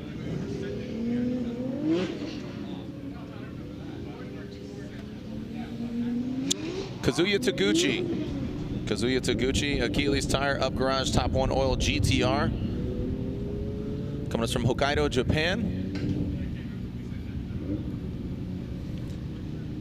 This GTR, he went pretty hard on his first run, shredding his fenders, exploding, actually just absolutely sliced one of those Black Magic intense clips in half. So Taguchi, a 68 on his first run. And here comes Taguchi. See him just rapping through the gears. Good angle from him so far. And Taguchi brings it through the power alley, out to that touch and go. And there it is again, just punting that thing. He just, I don't know what that clipping point did to Taguchi, but he definitely doesn't like it. And past that finish line. So Taguchi, those Achilles tires, you can see just a lot of smoke coming off them. Some of the smokiest tires in FD. Yeah, he gets an initiation here, e-brake pull, then back on the throttle pretty early. Nice angle in the vehicle. Second hash mark on that first inside clip. Big throttle here through that first outside zone. Hitting the edge marker of that touch and go. And like you said, just a little bit too tight on that inside clip. Uses some of the off of the non-off course area rumble strips to give himself a bit of a deeper push into that outside zone, which is allowed and acceptable without a points deduction. So nice job by him there. And let's see where that scores in. So a 68 on his first run.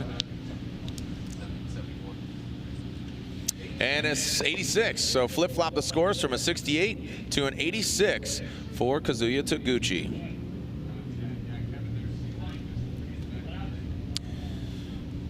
All right, so we are awaiting.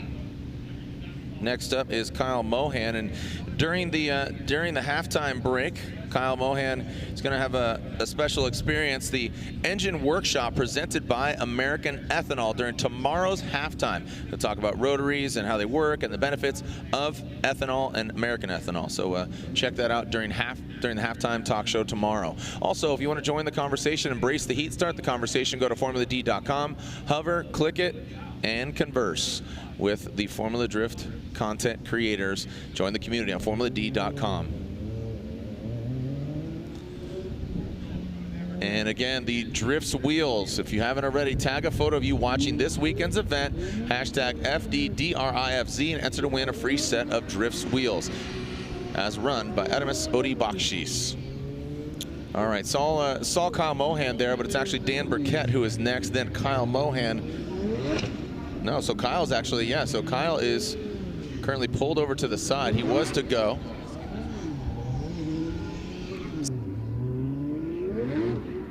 All right, we are hearing that, so you can see Kyle Mohan of the American Ethanol Mazda Tricks MX-5. He is saying he will skip this run. So fortunately for him, he did have a score on his first run, so this could be strategy, salvaging the car, keeping it together, and not risking it. So he's a 75 on his first run, and that will have to hold up. Where he lands, we'll find out. But right now, Dan Burkett.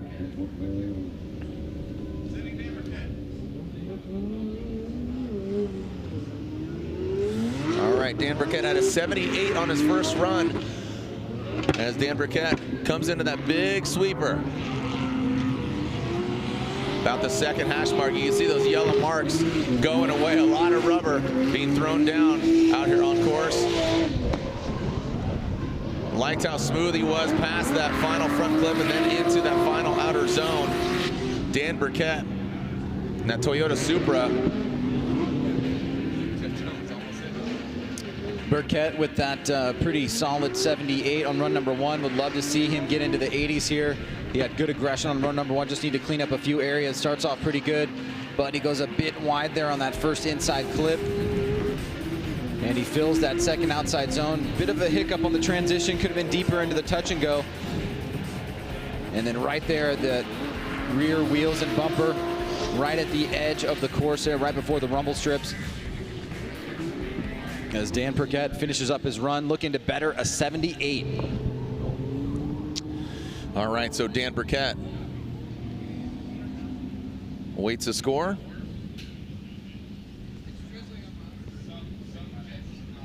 All right. Why does Snoop Dogg carry an umbrella? For drizzle. 83, that's an 83 there for Dan Burkett. You know, I bless the rains down in Africa, but I don't want to bless the rains here in Texas. All right, shout out to Kevin Phillips. Kevin, it's going to take a lot to keep me away from you.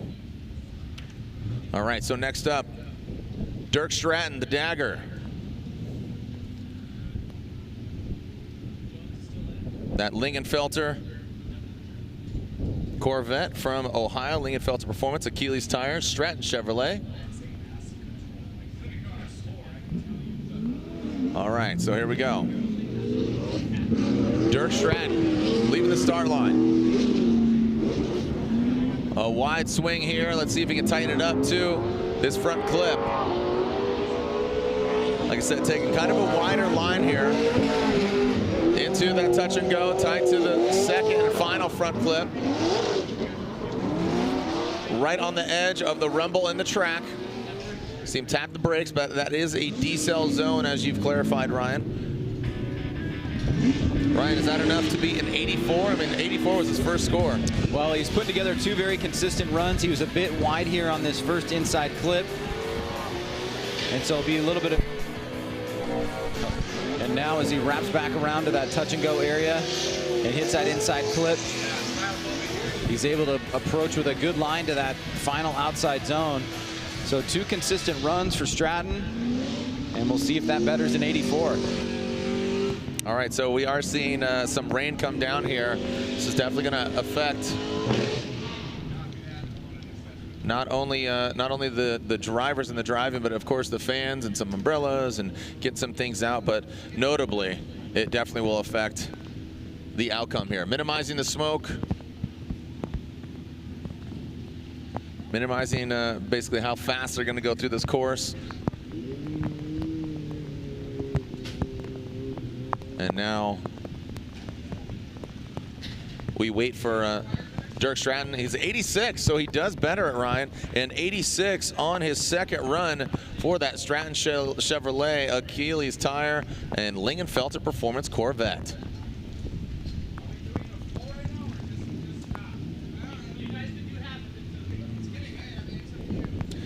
All right, so Stratton gets his score, and we have officially 20 cars left for their second run. 20 cars left on their second run, and fortunately, everybody has a score except Matt Kaufman. All right,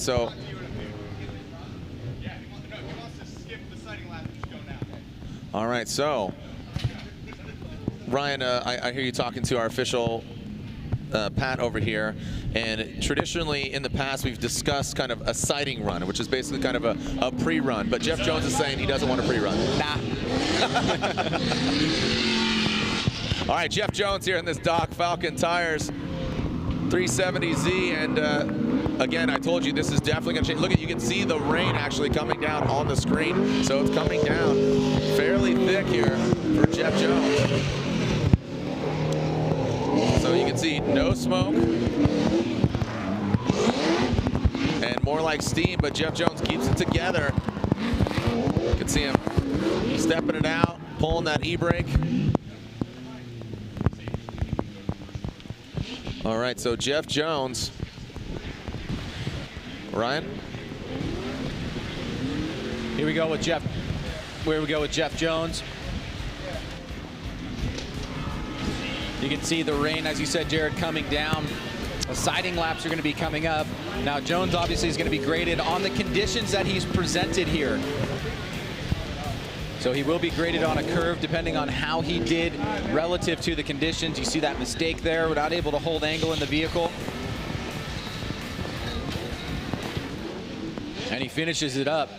We'll take a quick commercial break, Jared. Button it up here as we get ready for the siding laps to come back and try to finish up the second half of qualifying. Yep. All right. So again, we'll take a short break. Thank you, Ryan. There you go.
All right, welcome back. As you can see, quite a bit of rain just came down in buckets, and it absolutely riddled the track. Like I said, every other driver other than Matt Kaufman has a score. So a lot of pressure on Matt Kaufman. The other guys will be seeing head-to-head competition tomorrow. Also, this plays a role in Pro 2. Taking a look at the forecast, just looking over your shoulder, Ryan. What are you seeing, bud? Anything impending? This looks like it's pretty small, and looks like it's passing right now, and not until later on in the evening, maybe around 7:45, do we get that. Okay. Oh wow. And then, yeah. Okay. All right, so thank you, Ryan. All right, so Jones had a 73 on Jones's second run, his first lap of an 89, which is considerably more points. So Jeff Jones, 73 on his second run. Right now, this is a sighting lap for Jonathan Castro from Dominican Republic. Looks like got a little door rub there. So Castro, Dirk Metal Dom, Toyota Racing Toyota 86. Less than ideal conditions. These guys have driven in wet conditions over the years. So yeah, I mean, just with the blazing speeds of a dry course, this is quite a contrast. As you can see, making steam, not smoke, and quite a bit of difference of speed. So this is Castro's second run. That was his sighting lap. That's how we're going to institute it. We'll have them do a sighting lap, check it out, and then go back to the line for their actual judged run. Jonathan Castro, Dirk Metal Dom, Nexen Tires, Toyota Racing, Toyota 86. And here goes Castro on his first run. You could hear him scrubbing quite a bit of speed and just crawling his way into that first front clip. A lot of corrections here from Castro. And you know, Ryan, you gotta think, are these guys gonna try to kind of rest on their laurels? I mean, when we go through the course here, you can see less than ideal, and Castro has 87 on his first run. How do the judges, kind of judge this? Well, typically they're going to judge, not typically, they will judge based on how the conditions present themselves. So it's essentially a curved scale. It's going to be really difficult to get a super high score, but the judges know how difficult it is to fill the criteria relative to a dry course. So we'll get Ryan Lantane on to explain exactly his personal procedure as it comes to style and what the other judges think, but they're still looking at the clips, they're still looking at the outside zones and the fluidity and commitment of the overall driver, but they have to take into account the slippery conditions and weigh that against the scores that they're giving. Ryan, do you think, Ryan Sage, do you think that some of these teams who already have a fairly high score are just going to bow out of their second runs? I mean, that could be a strategy as well. I think it's a good possibility, yeah. if there's not much to gain on the second run. But then again, maybe there is something to gain because there may be wet conditions tomorrow in non-practice times, and maybe you want to get a little bit of data. Yeah. I'm not sure. Yeah, that's a very good point. Okay.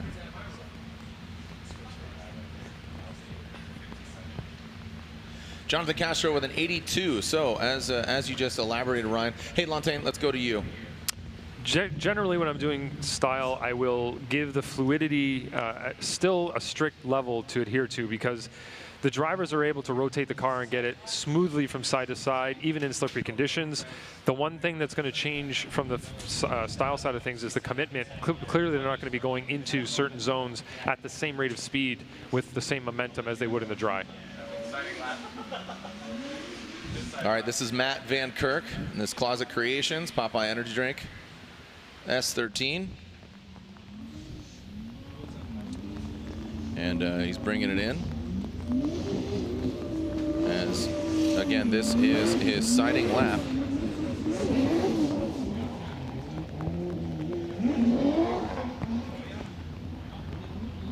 Okay, and so getting his way, and truth be told, some of these guys, they're very familiar driving in the wet, including Van Kirk, who's from the Pacific Northwest, so being one of the wettest states in the wettest region in the United States. He is very familiar with driving in the wet. That's also Matt Kaufman. He's familiar with it, being from Medford, Oregon. And Matt Kaufman is the next driver, and he is the only driver to not have a score. Van Kirk, wiper blades are on. Suited and booted for this second run, a very wet one here in the Fast Orange Pro qualifying.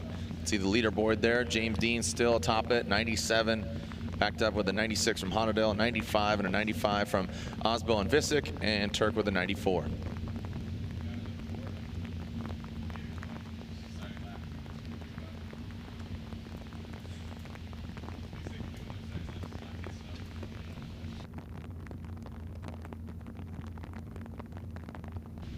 All right, so Matt Van Kirk hitting some stuff on the track, and we are cleaning that up.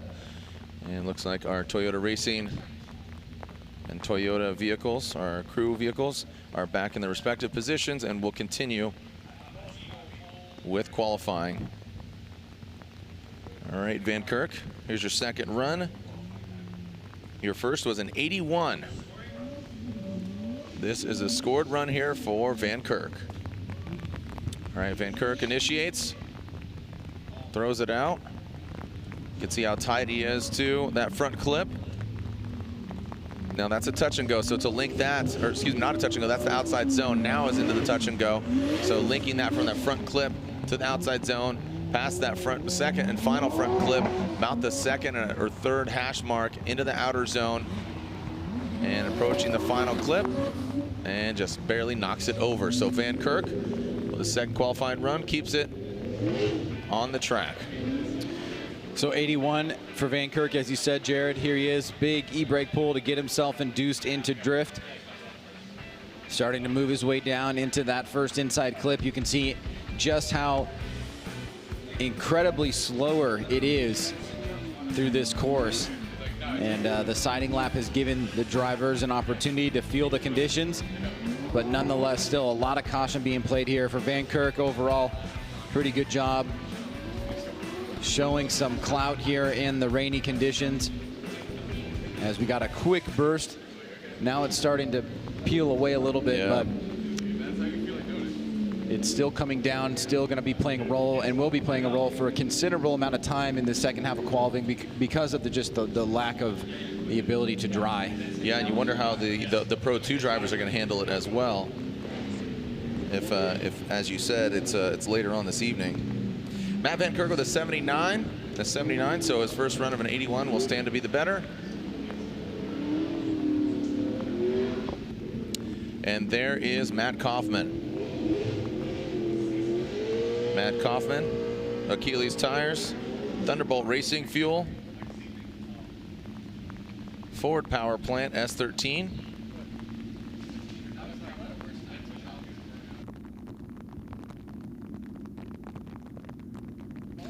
All right, so Matt Kaufman, he is the only driver with no score. All right, so sending him out of here, but this is a siding lap, so getting familiar with the course, see how he does. And Matt Kaufman going for it. Kaufman with a wide swing, just testing his grip levels. Now through, can hear him lifting a little bit, and rightfully so. Doesn't want to overcook it into that last outer zone. And if that was a judged run, I believe he would have had a score. As a little nerve-wracking there. Came definitely came out hot out of the gate.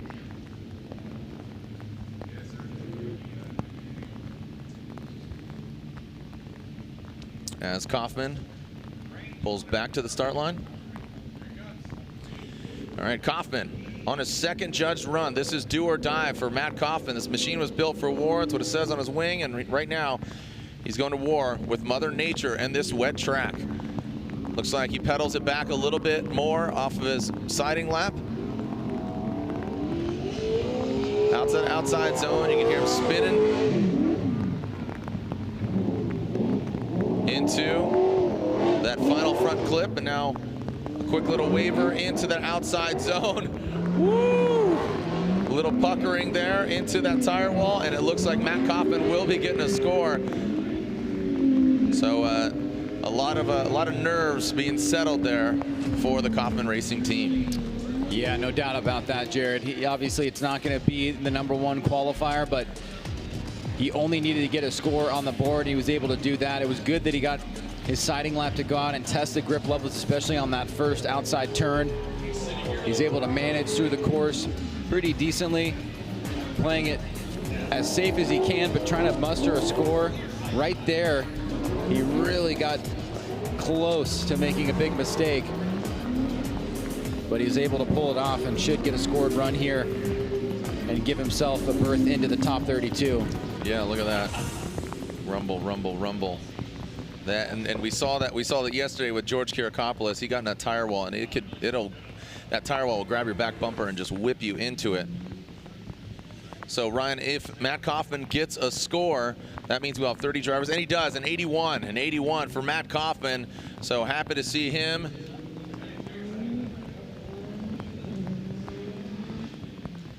An 81 on his second score.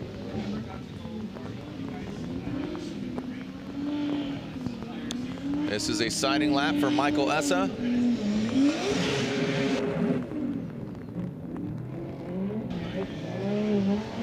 And for Michael Essa, he's done some road racing. He's done a variety of different forms of racing out of his shop.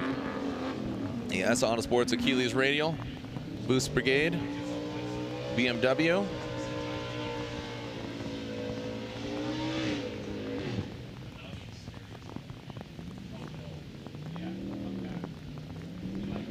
Essa will make his way back to the start line.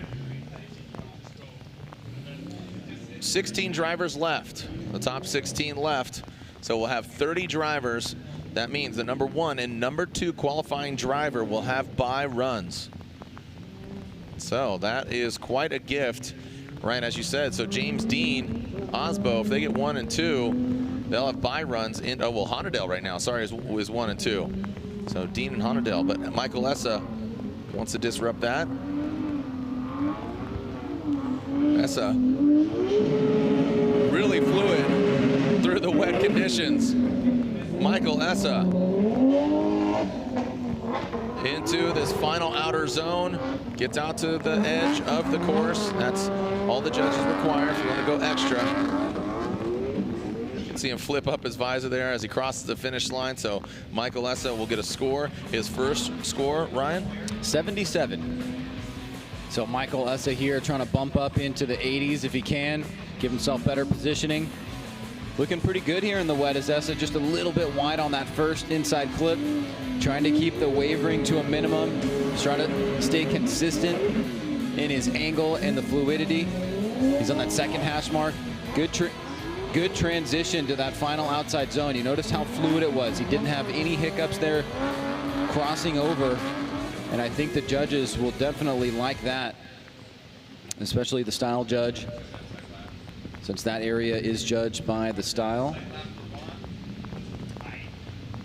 And at 77, he's trying to better here in run '2. Vaughn Gittin Jr. with a siding lap as we wait for Michael Essa's score. An 84. An 84, so he does better. So that was the first we've seen actually a better score in the wet as opposed to in the dry. And Michael Essa does it. So an 84 moves him up to 18th currently. Ryan, we talked about the schedule and what's going on here, and potentially seeing more rain later this evening. But we have a Pro 2 practice going from 4:45 to 6:15. Then at 6:15, we'll be going live on the live stream for our opening ceremonies. Top 16 begins local time 6:15 for opening ceremonies and competition. Again, local time now, if you want to keep track, it's currently 2:42.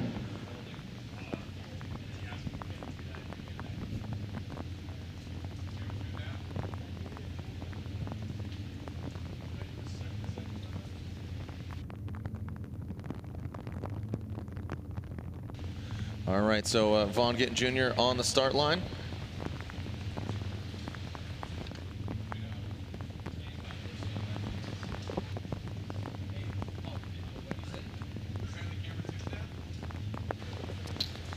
All right, so Vaughn patiently awaiting.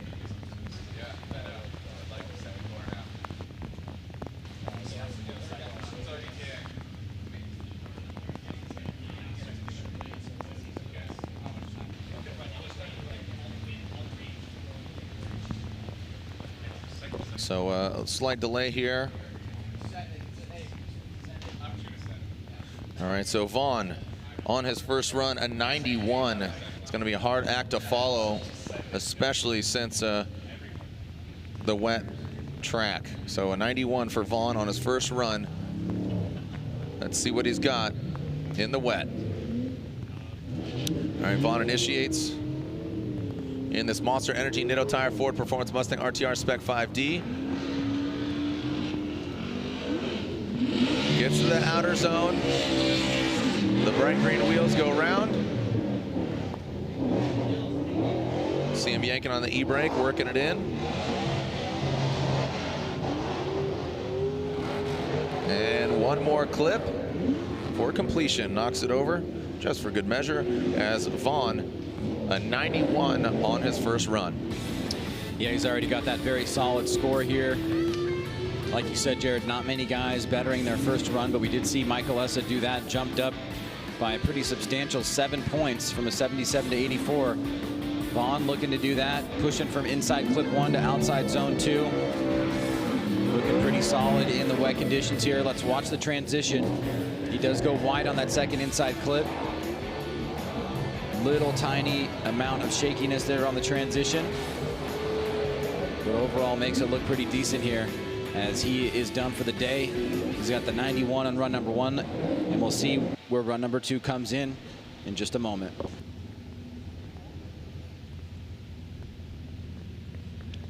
And waiting for Vaughn's score after this. 14 drivers left, including currently second in points, Alec Honadell.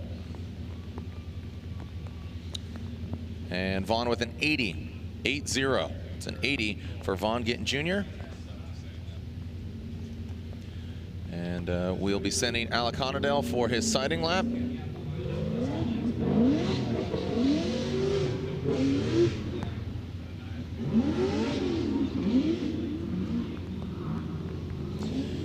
Alec Honadell, well, I talked about it, the Rain X vehicle. I had hoped we didn't have to use those Rain X windshield wiper blades, but unfortunately we do. So Honadell and his supercharged V8 S14 that he's really come to be known as driving and ripping.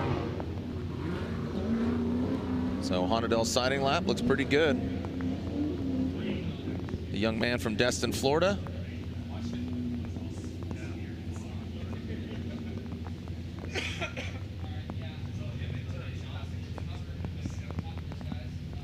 And here comes Honadell for his actual judged run, the second run here.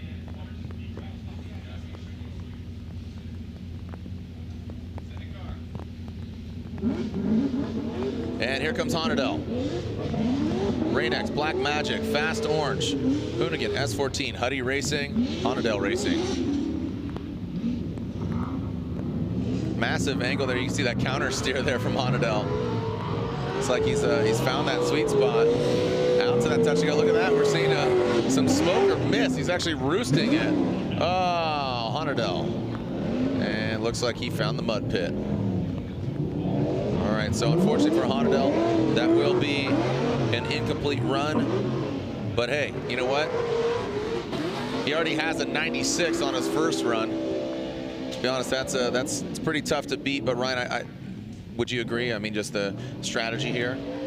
Yeah, I mean, I think that obviously the 97 would be a big ask in these conditions. It'd have to be absolutely perfect and probably risk damaging the vehicle. But I think it's really good to get at least some understanding of what conditions of this track are going to be like in the wet, because there's no knowing whether or not we're going to have this for a practice tomorrow. It could be dry again, and then you go out there in top 32 or top 16 and have to deal with it for the first time. So I think it's good for the guys that are trying to get a lap or two because of the sighting lap into their data account, and hopefully that'll help them tomorrow if they do run into those conditions.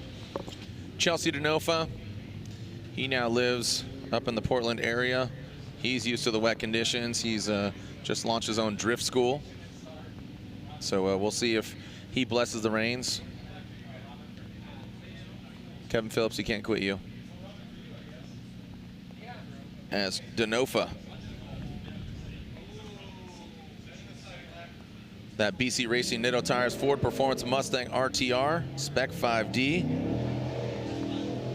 It's going to take a lot to take me away from you and drag me away from you. Here we go.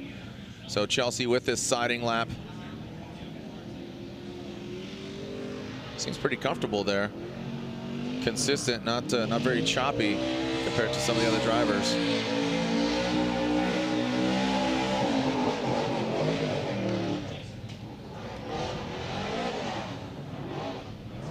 Punts that front clip out of the way and salvages that one. So just one clip knocked over.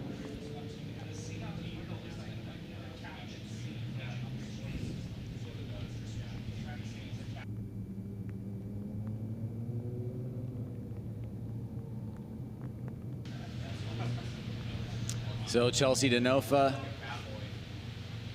as you said, Jared, run number 1 in 91. Siding lap done, and here he goes for a scored run.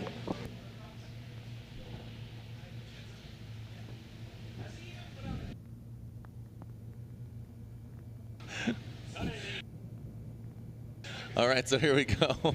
Chelsea Denofa's second run here, and this is judged as the track crew making their way off the course.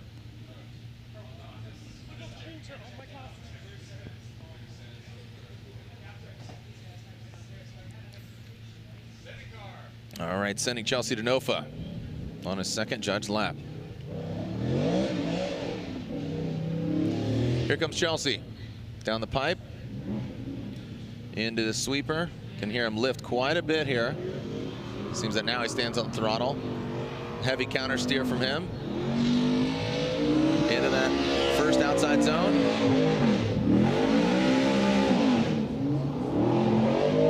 All right, let's see how he handles this outside clipping zone. Comes in hot, backs off just a little bit there, but does get the back end of that Ford Mustang into that outer zone. Ryan, is that enough to beat a 91? Well, let's take a look here again. He initiates right at the second standing cone. Gets back on throttle here. Good angle coming through this first inside clip. Now pushing around to the outside zone. Gets that job done pretty well. Managing throttle. Big angle here. Nice job by Denofa. And look at that transition back around. He keeps it pretty smooth. And we saw Essa get some high marks for that. So we'll see how the judges, taking the conditions into account, give this run a score here on Denofa's second and final run. All right, so Denofa with an 87 there for Chelsea Denofa. Again, the School of Drift, his new venture up there in the Pacific Northwest. At BC Racing Nitto Tires Ford Performance Mustang RTR Spec 5D. And the siding run for Forrest Wang. Again, he's very familiar in the wet as well. And in his home city currently where he resides, Las Vegas, they actually built a wet track just so they'd conserve tires and just learn how to drive, not only in the wet, but conserve tires and drive in really slippery conditions.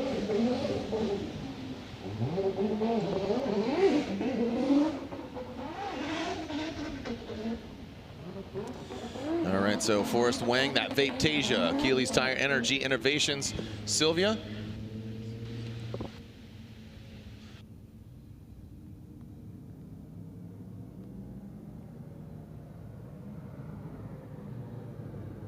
All right, Forrest Wang pulls back up to the line. Forrest Wang had a 92 on his first run. This is where we started hitting some strides. So 83 and 80 were the lowest scores from our next drivers. Those are an 84 from Matt Field as well. But right now, here we go. Forrest Wang into the initiation point and approaching that first front clip, right on it. Outside zone, fills it all the way, counters back, gets out to the touch and go. That Super Duke body kit not hitting any of the cones so far. And now into that final outside zone, get all the way out to the rumble strip and across the finish line, just barely knocking over that final clip there for Forrest Wang. And his Vaptasia Achilles Radial Energy Innovations S15. So here we go, Forrest Wang. Another big score from him of a 92. So he's performed well so far this weekend and looking very comfortable in the rain. Really good job. You can tell with the slower speeds just how deep Forrest was into that first outside zone. Great job on that second inside clip. Looking pretty smooth on that transition to that final outside zone. So this is a good run here. We saw Denofa get close. He had an 87 on his second run in the wet compared to a 91 on the dry. Wang with a 92. And so the judge is giving you an idea of how they're scoring these wet runs. And a 91, so still does not better it, but a strong score. But the better of the two is the 92.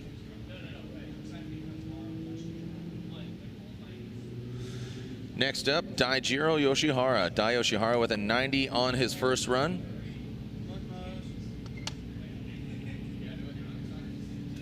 Dai Yoshihara turned 14 distribution, Falcon tires, Subaru BRZ, running Ineos oil through the veins. Here we go with Yoshihara. Make you holla.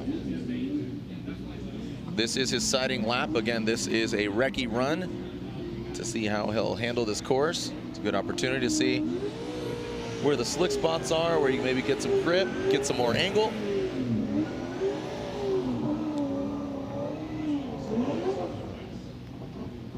All right.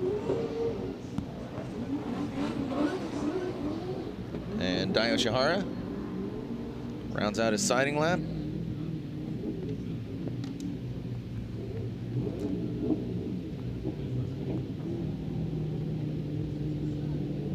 And now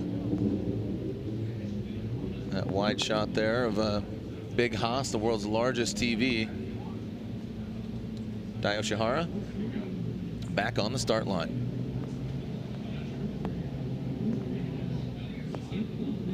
And here we go. Dai Yoshihara, turn 14 distribution, Falcon tires, McLeod as well, Ineos oil. Here we go.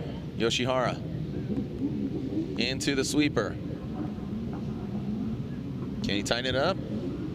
About 1.5 hash mark right there, 1.5 on the Richter scale. It's an outside zone. Good job transitioning, very fluid there, not choppy at all. Ryan, what do you make of Dai Yoshihara's run here? Pretty solid. He did have a 90, and we saw Forrest Wang with a 91, so he could potentially better it. Yeah, the RIA looking pretty good.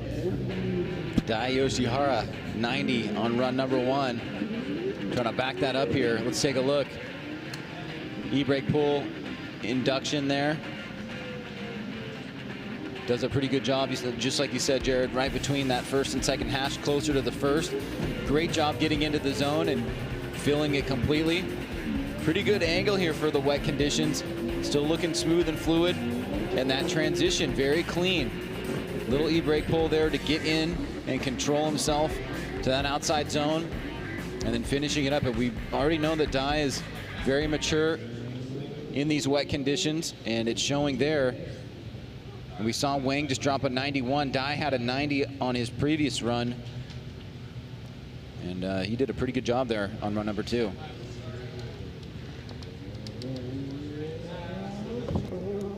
Ten more drivers after Dai Yoshihara. 91, and there it is. So a 91, Dai betters his score just by 1 point, puts him into 7th position. And here comes Ken Gushi. Ken Gushi had an 83 on his first run. Let's see what he can do here on his second run. The Greddy Performance Falcon tires, Toyota Racing Toyota 86.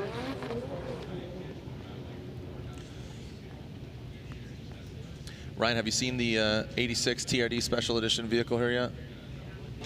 Not only seen it, I've been in it. It's very special, yeah. Yeah, right on. So, yeah, it's Brembo brake upgrades, TRD exhaust. I'd like to have. Yeah, it's pretty sweet. I want to get. Pretty slick. It's got TRD kit and all the Toyota sponsored vehicles that are 86s, including Ken Gushi, Castro, and Ryan Turk are running that 86 TRD Special Edition front lip on their vehicles this weekend. And here comes Kenshiro Gushi. He's been competing in the Formula Gym Championship since day 1, 2004. And now approaching that first front clip. He could definitely rack up some points here. An 83 on his first run, using all of the course. Can he get out to that touch and go? He's been getting a lot of seat time outside of Formula Drift in different events and different activations. You saw some kind of wavering there going into that outside zone.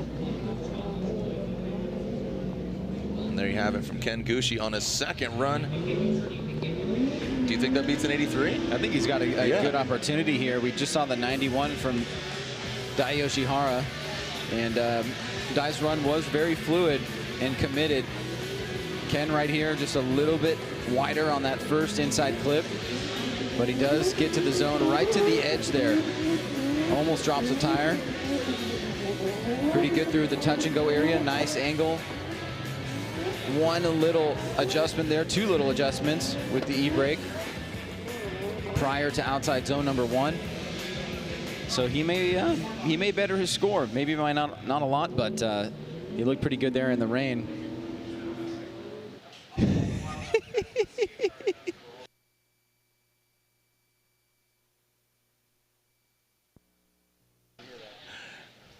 All right. Sometimes it's fun just to laugh. Yeah, just realize this is exciting. It's all part of the. This is exciting stuff. That's part of fun as part of the brainwaves as well. 86, coincidentally. So drives an 86, gets a score of an 86. It is, yeah. It's a mental state. It's a mental state. Brain states. Brain states of fun. Yep. All right. So this Falcon tires, max oil, drifts, wheels, fuel suspension, S14.5. Oni Bakshis on the exciting lap.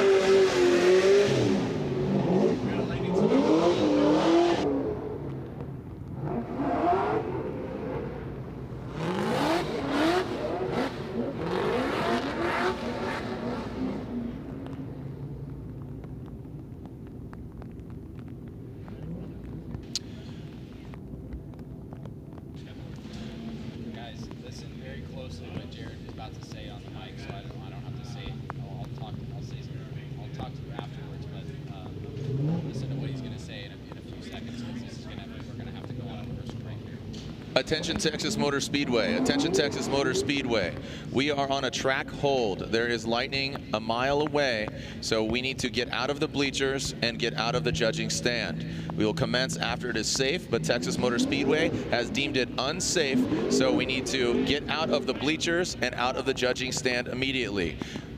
Competition will come to a halt, but we will proceed as soon as Texas Motor Speedway finds it safe. So again, find shelter either in your car or in a building. So again, Texas Motor Speedway has deemed it unsafe. Please evacuate the bleachers and the judges' stand. Competition has come to a halt, and we will proceed with competition when Texas Motor Speedway thinks it's safe. Thank you for your patience. And again, Pro 2, we have just a few more drivers left, 9 more drivers left of Pro qualifying, and Pro 2 begins around 6 p.m. later this evening. So again, please evacuate the bleachers and the judges' stand. We'll proceed when it is safe.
All right, we are back in the mix here, Jared.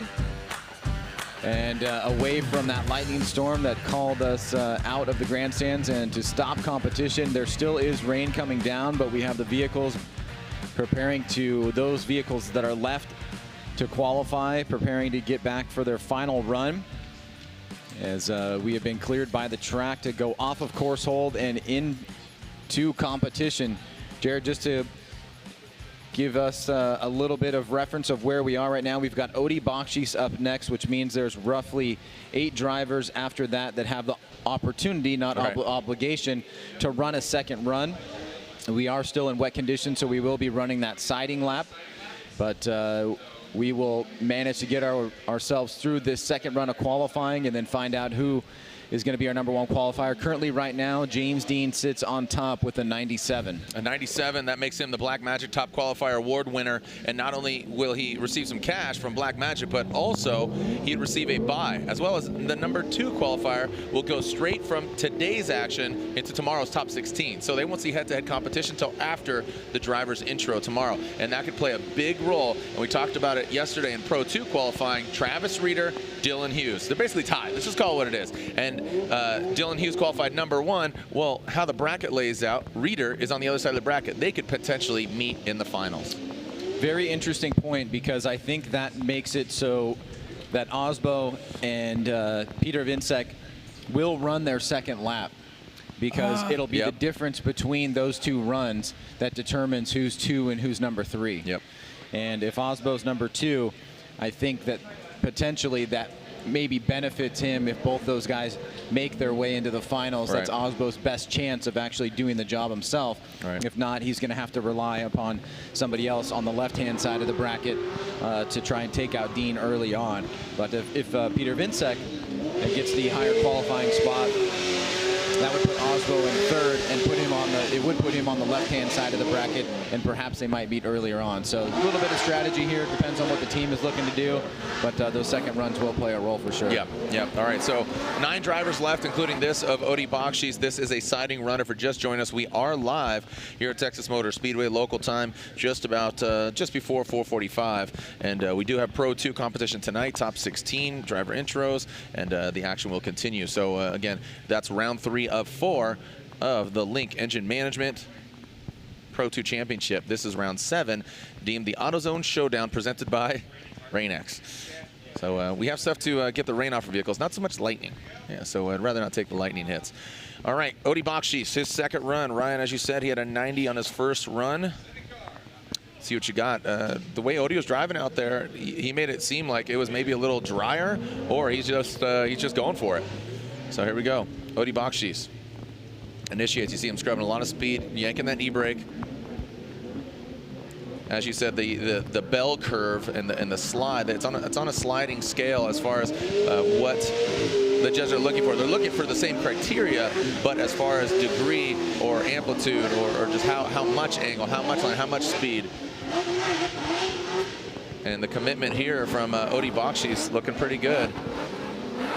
Really well done. Is that enough to beat a 90 on his first run, Ryan Sage? Well, we've seen the way that the judging has gone in the wet conditions. Drivers can certainly better their first score. We saw Wang get a 91, just right under his 92 on run #1. We saw Yoshihara increase 1 point to a 91, and Gucci as well, 3 points to an 86. So here's Odi Bakshis trying to increase his 90, a little bit off that first inside clip after his initiation and choosing that line, but great job on that outside zone. Now moving into that touch and go, nice and smooth here. Tiny bit wide on that first inside clip, but good transition into that outside zone, fills it pretty well. And then excellent job on that final inside clip with very little movement in those front wheels, locking into that angle and keeping it consistent around that final turn. So again, he's got a 90, looking to try to better that score from run #1.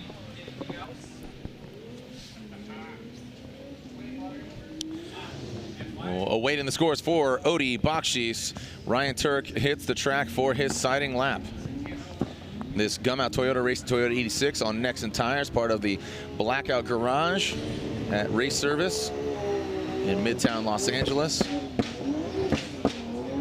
2JZ, anti-lag. Sounding like fireworks. We'll see if the celebration happens. Got on the podium earlier this year. He got a 94 in his first run.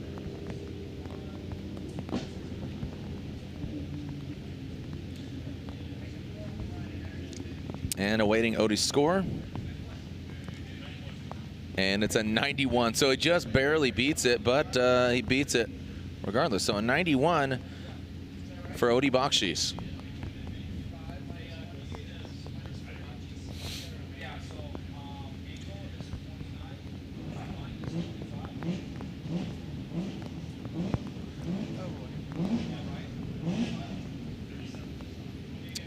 Ryan Turk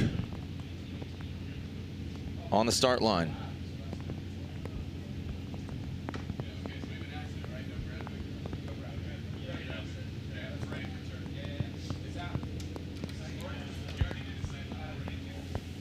All right, 91 for Odie Bakshi's. Now Ryan Turk about to leave the start.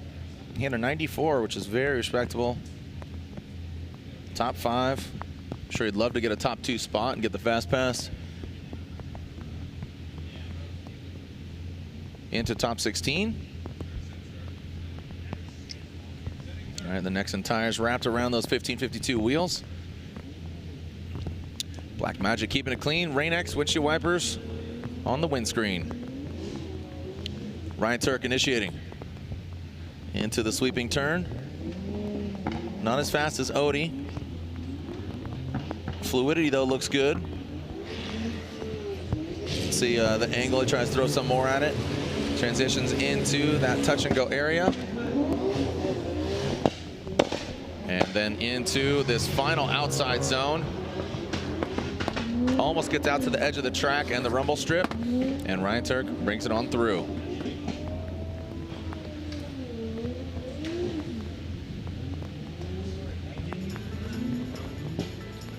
Well, let's take a look here at Ryan Turk's last and final run.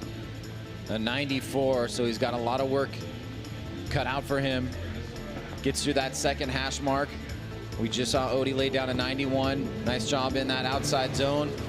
Here's the touch and go. Right at the edge there. Could have been a little bit deeper, but maybe a little bit tighter than Odie on that second inside clip. And then the final outside zone executed really well and nice and tight on that final inside clip. It's a big ask for a 94, but it's a good run by Ryan Turk here in run number 2. So a few of the hardcore fans sticking around. How you doing out there? Seeing yourself on the Big Haas, the world's largest TV. So thanks for sticking around as we wait for Ryan Turk's score. Just an FYI, if you're sticking around, you want to meet some of your favorite drivers, we will have an autograph session. We pushed it back. It is in the garages. And again, we'll have an autograph session in the garages. An 88. An 88 for Ryan Turk does not better his 94. 7 drivers left. Up next, Christos Blush. He has the score of 80 on his first run. He's in the borrowed Link Engine Management 370Z of George Kirakopoulos. And to clarify on the autograph signing, it is immediately after qualifying commences. So again, immediately after, head on over there for the autograph session. All right, this is Christos Blush. Doesn't look like his now infamous E92 Eurofighter, because it is not. It is the 370Z of George K, who unfortunately did not qualify in Pro 2, so it gives an opportunity for Christos to utilize his car and borrow this for this event to stay in contention of a top 3 finish in the championship. Christos Blush sitting in 7th coming into this round.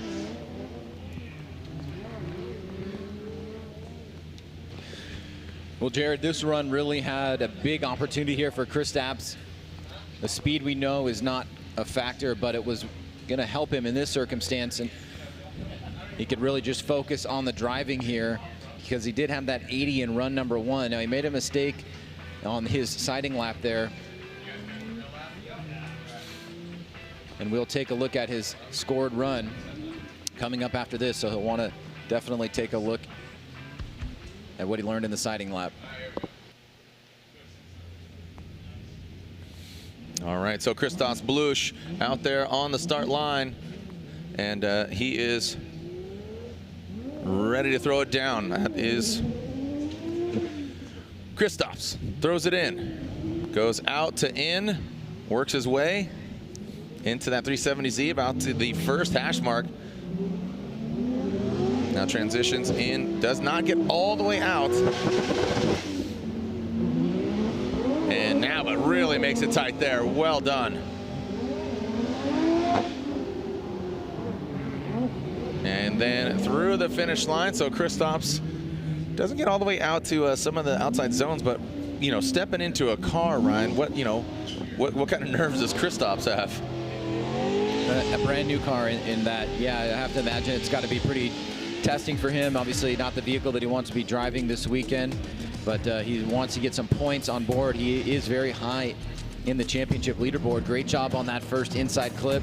Big angle, but he pulls some out and he misses that first outside zone. Sweeping out to the touch and go, better job there. Good line to that second inside clip. Pretty good transition, but not filling that zone completely. He kind of pushed wide here, and he had to bring it in tight for that final inside clip. Now he has an 80 on run number 1, Jared, so will that better? Run number 2, obviously missing that first outside zone, not contributing to bettering that score, but did have some high points overall. Yeah, I think it's going to be kind of in the same vicinity.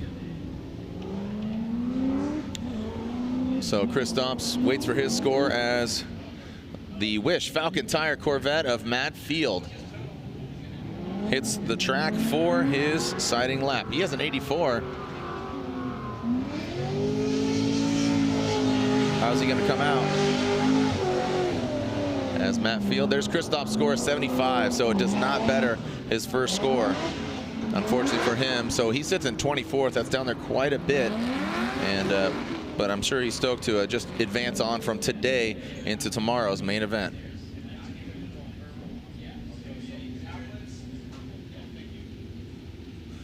All right, Matt Field making his way back to the start line. Matt 6th coming into this round as far as standings go. We talked about his podium win in St. Louis and on his debut of that vehicle freshman season.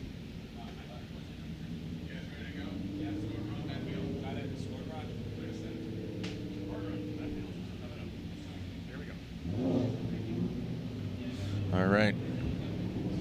Comes Matt through the start chicane. Dean still out front, 97, 96 from Honadell.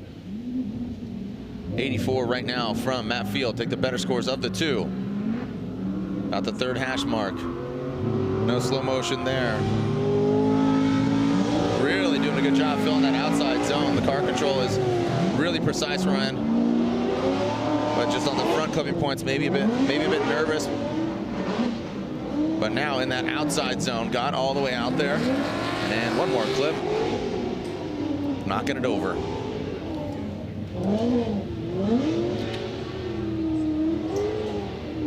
So Field, also another driver, Jared, with an opportunity to move up here. 84 on run number 1 from him.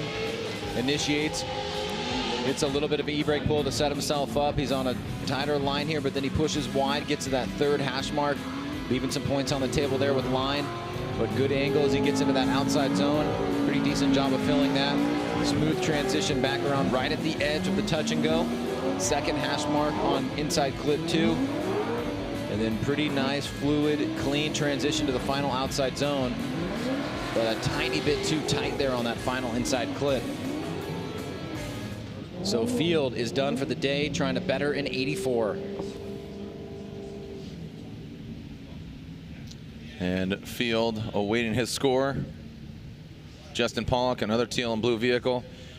Thank you to our sponsors, Nitto Tire, Nexon Tire, Falcon Tire, and Achilles Tire. Max Oil, high performance NOS energy drink. United States Air Force and Black Magic. There it is, 78. 78. So is not the case. Does not beat his first score. 5 more drivers left. 5 more drivers left. And there's the sight lap for Justin Pollock. Ryan, as far as our schedule goes this evening, We have the Pro 2 drivers meeting, which does not get live streamed, but we have practice, and then the opening ceremony is at 6:15 local time, just before 4 o'clock.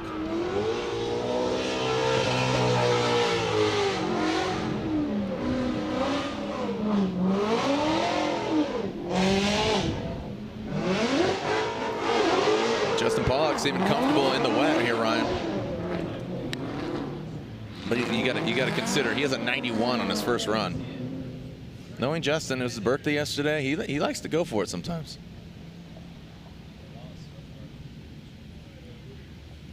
One wall to rule them all. And we've seen Mad Mike hit that wall. Vaughn Gittin Jr. hit that wall. Yeah, Juha Rintanen, that's right. That was a pretty epic one. And George K yesterday. Human Rahimi. Yeah, Human Rahimi packed it up and said, I'm out. Didn't qualify in Pro 2. Peace. Heading back.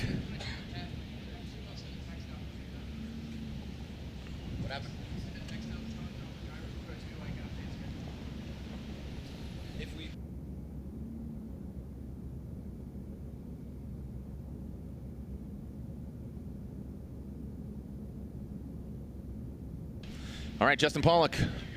Let's send it. Come on, Pat. Come with it.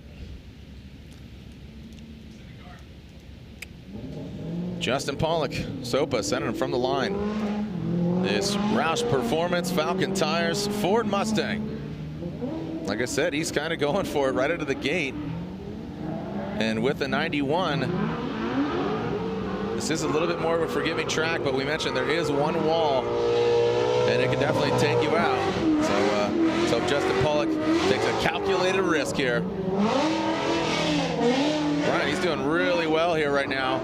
Gets all the way out there, about a quarter in. Massive angle here. Oh! and some massive angle there. And sometimes there's certain things you can do in these conditions that wouldn't fly. Right. And Justin made that look really good. He was driving aggressively. He had that big e-brake pull at the beginning, but he was setting himself up. He has massive angle here. Little bit of adjustment, second hash mark on that first inside clip. He's going to drive out here to this outside zone, fill it pretty well. And notice he gets a bit deeper than we've seen some of the other drivers in that touch and go, but he's still able to get close on that second inside clip.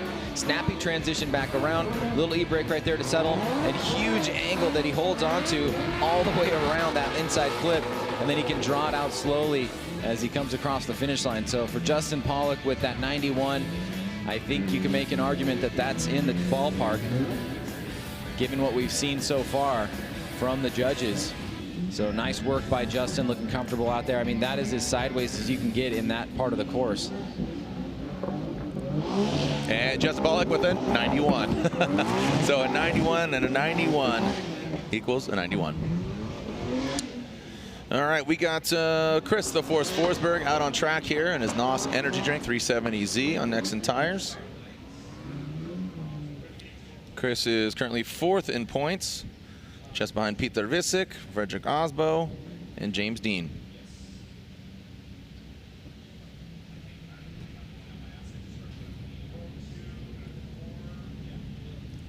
All right, so Forsberg on the start line.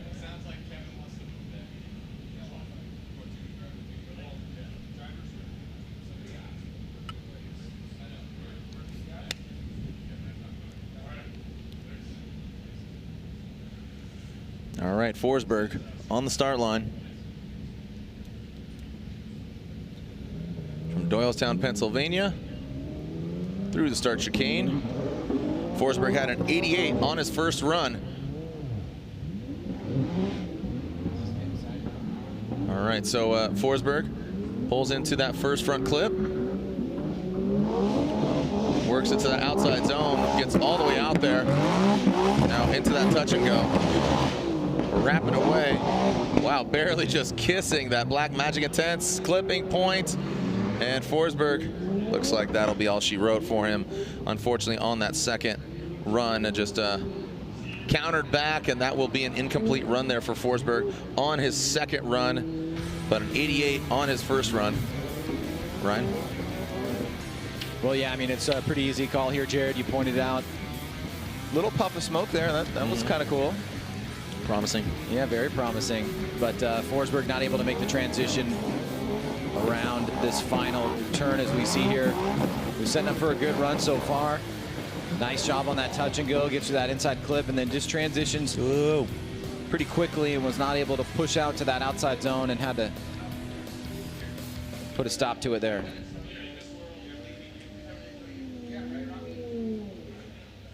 Three more drivers left. There's the incomplete run. Forsberg sitting in 13th. Visick with the 95. Osbo with the 95. James Dean with the 97. In order for either Piotr or Osbo to get a bye run, they need to get higher than, well, yeah, this is siding lap for Piotr Visick. Alec Honadel has a 96.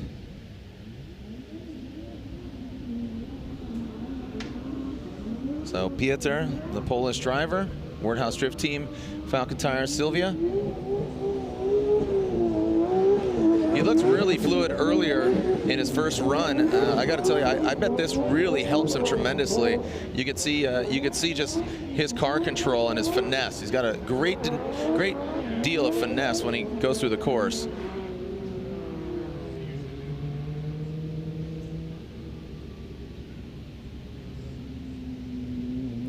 Let's see what we got here from Visick.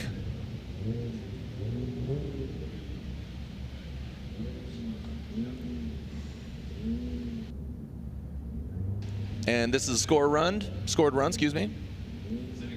The scored run for Visick. You can see that leaderboard. He sits currently tied in third with Osbo, both 95s. So again, we take the higher of the two, and then whoever has the highest, if they tied, whoever's the highest other score. Visick, a tighter line onto that first clip. Working his way to the outside zone. Get all the way out to that rumble strip. Let's see how he handles his touch and go. Knocks out that last touch and go cone. Just barely nudges over that front clip and then into that outer zone. Visick might have just done it, Ryan. That was a really phenomenal drive. And this is what I was talking about. Just a very finesseful driver. Let's take a look at it here again. Well, he's got that 95, Jared. Big ask, but I would not be surprised here. Great run overall. Lots of angle. Still hits that first inside clip. Really deep and fully filling that first outside zone. Touch and go, hits the cone, but no big deal there. Tight on that second inside clip. Little bit of hiccup on the transition. We've seen some guys do that transition a little bit cleaner. But then as he comes through that final inside clip, he's on a great line. So Peter Vinsek at 95. This score will matter because the difference between this will be the tiebreaker between him and Osbo, who both have 95s. Given the conditions, they know that, I'm talking about the judges, they know that they're not going to get, blistering speeds. Also, look at that, 95. So he backs it up with a 95. That's a great score. Obviously, 295 shows you that consistency in wet or in dry. But Osbo with a 95 as well. And Ryan, I can recall his first run. You're kind of shaking your head like, man, Osbo was just on it. This Rockstar Energy Drink Toyota Racing Toyota Corolla hatchback.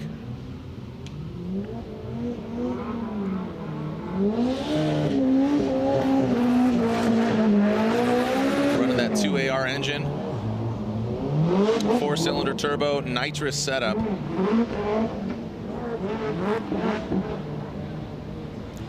Just to give you an idea, this is the engine you would find in a Toyota Sienna. Like that's it's kind of across a lot of platforms in the Toyota family. But the Papadakis Racing team and Sean and the gang working on this vehicle, getting nearly 1,000 horsepower, turbocharged, 2AR with nitrous, 2 bottles.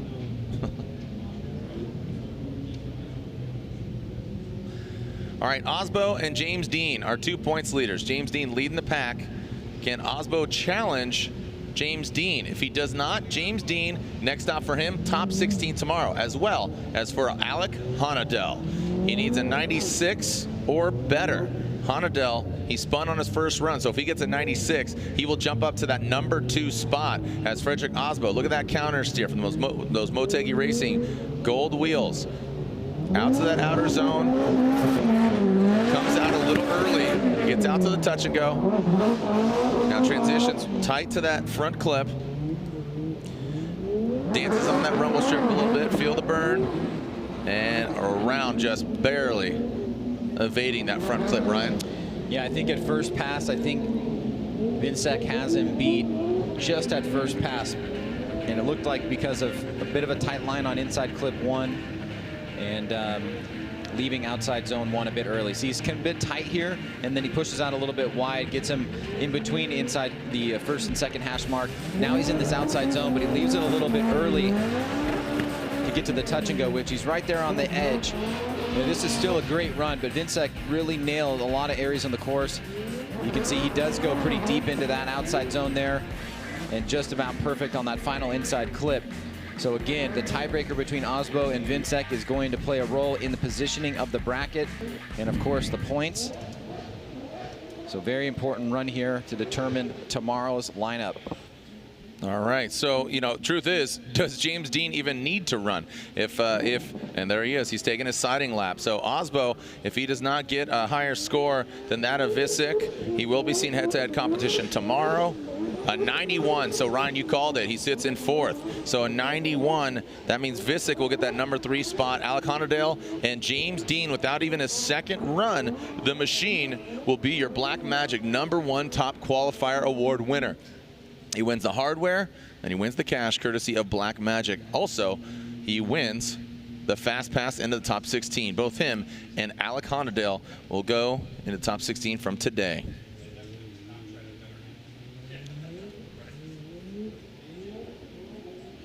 It looks like James Dean, who is very familiar with the wet conditions. You know, being from Ireland, they have a lot of wet events. Egan, you watching out there, buddy? How we doing, Dave? All right, we are ready to send it here.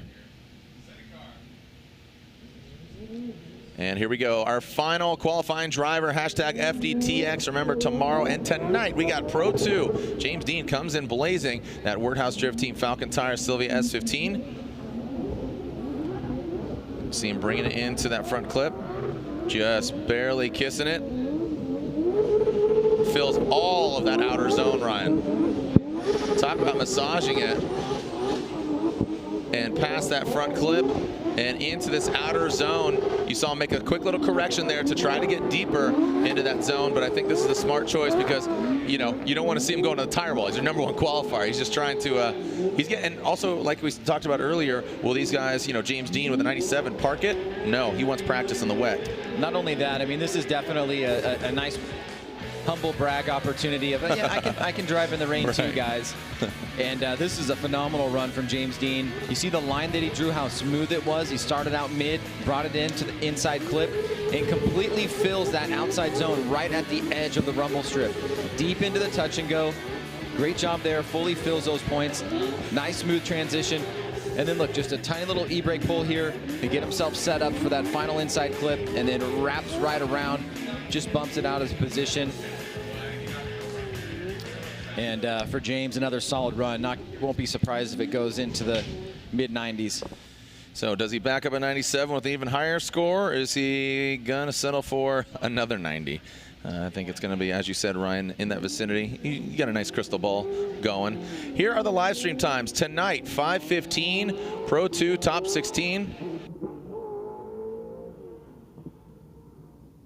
All right, Saturday, tomorrow, 1 p.m., top 32. And 8 a.m. halftime show, 4:30, and top 16 tomorrow at 5 o'clock.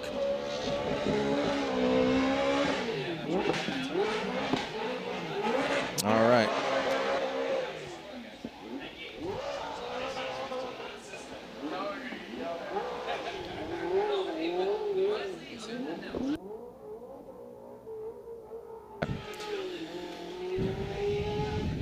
And a 98, a 98, wow. So he betters it by 1 point, take the better scores of the two, and James Dean gets a 98. Thank you guys and gals for joining us and having some patience if you're here in the building or if you're watching at home. We will be back on track for Pro 2 competition, National Anthem opening ceremonies. That's at 6:15. 6:15 for Pro 2 competition. We'll be live opening ceremonies for Pro 2. And then again, tomorrow we'll go through that schedule. But what you need to focus on now is Ryan Turk and that GT 4586. This Ferrari 458 powered gum out 86. Ryan Turk is going to burn some tires, make some steam to close out here at Texas Motor Speedway.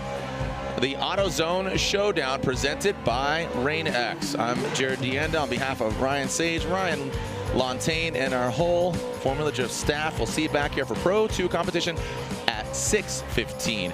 And remember, if you're here in the building, head on over to the garage and get your autograph from some of your favorite drivers. Send it. We'll see you online. We'll see you another time.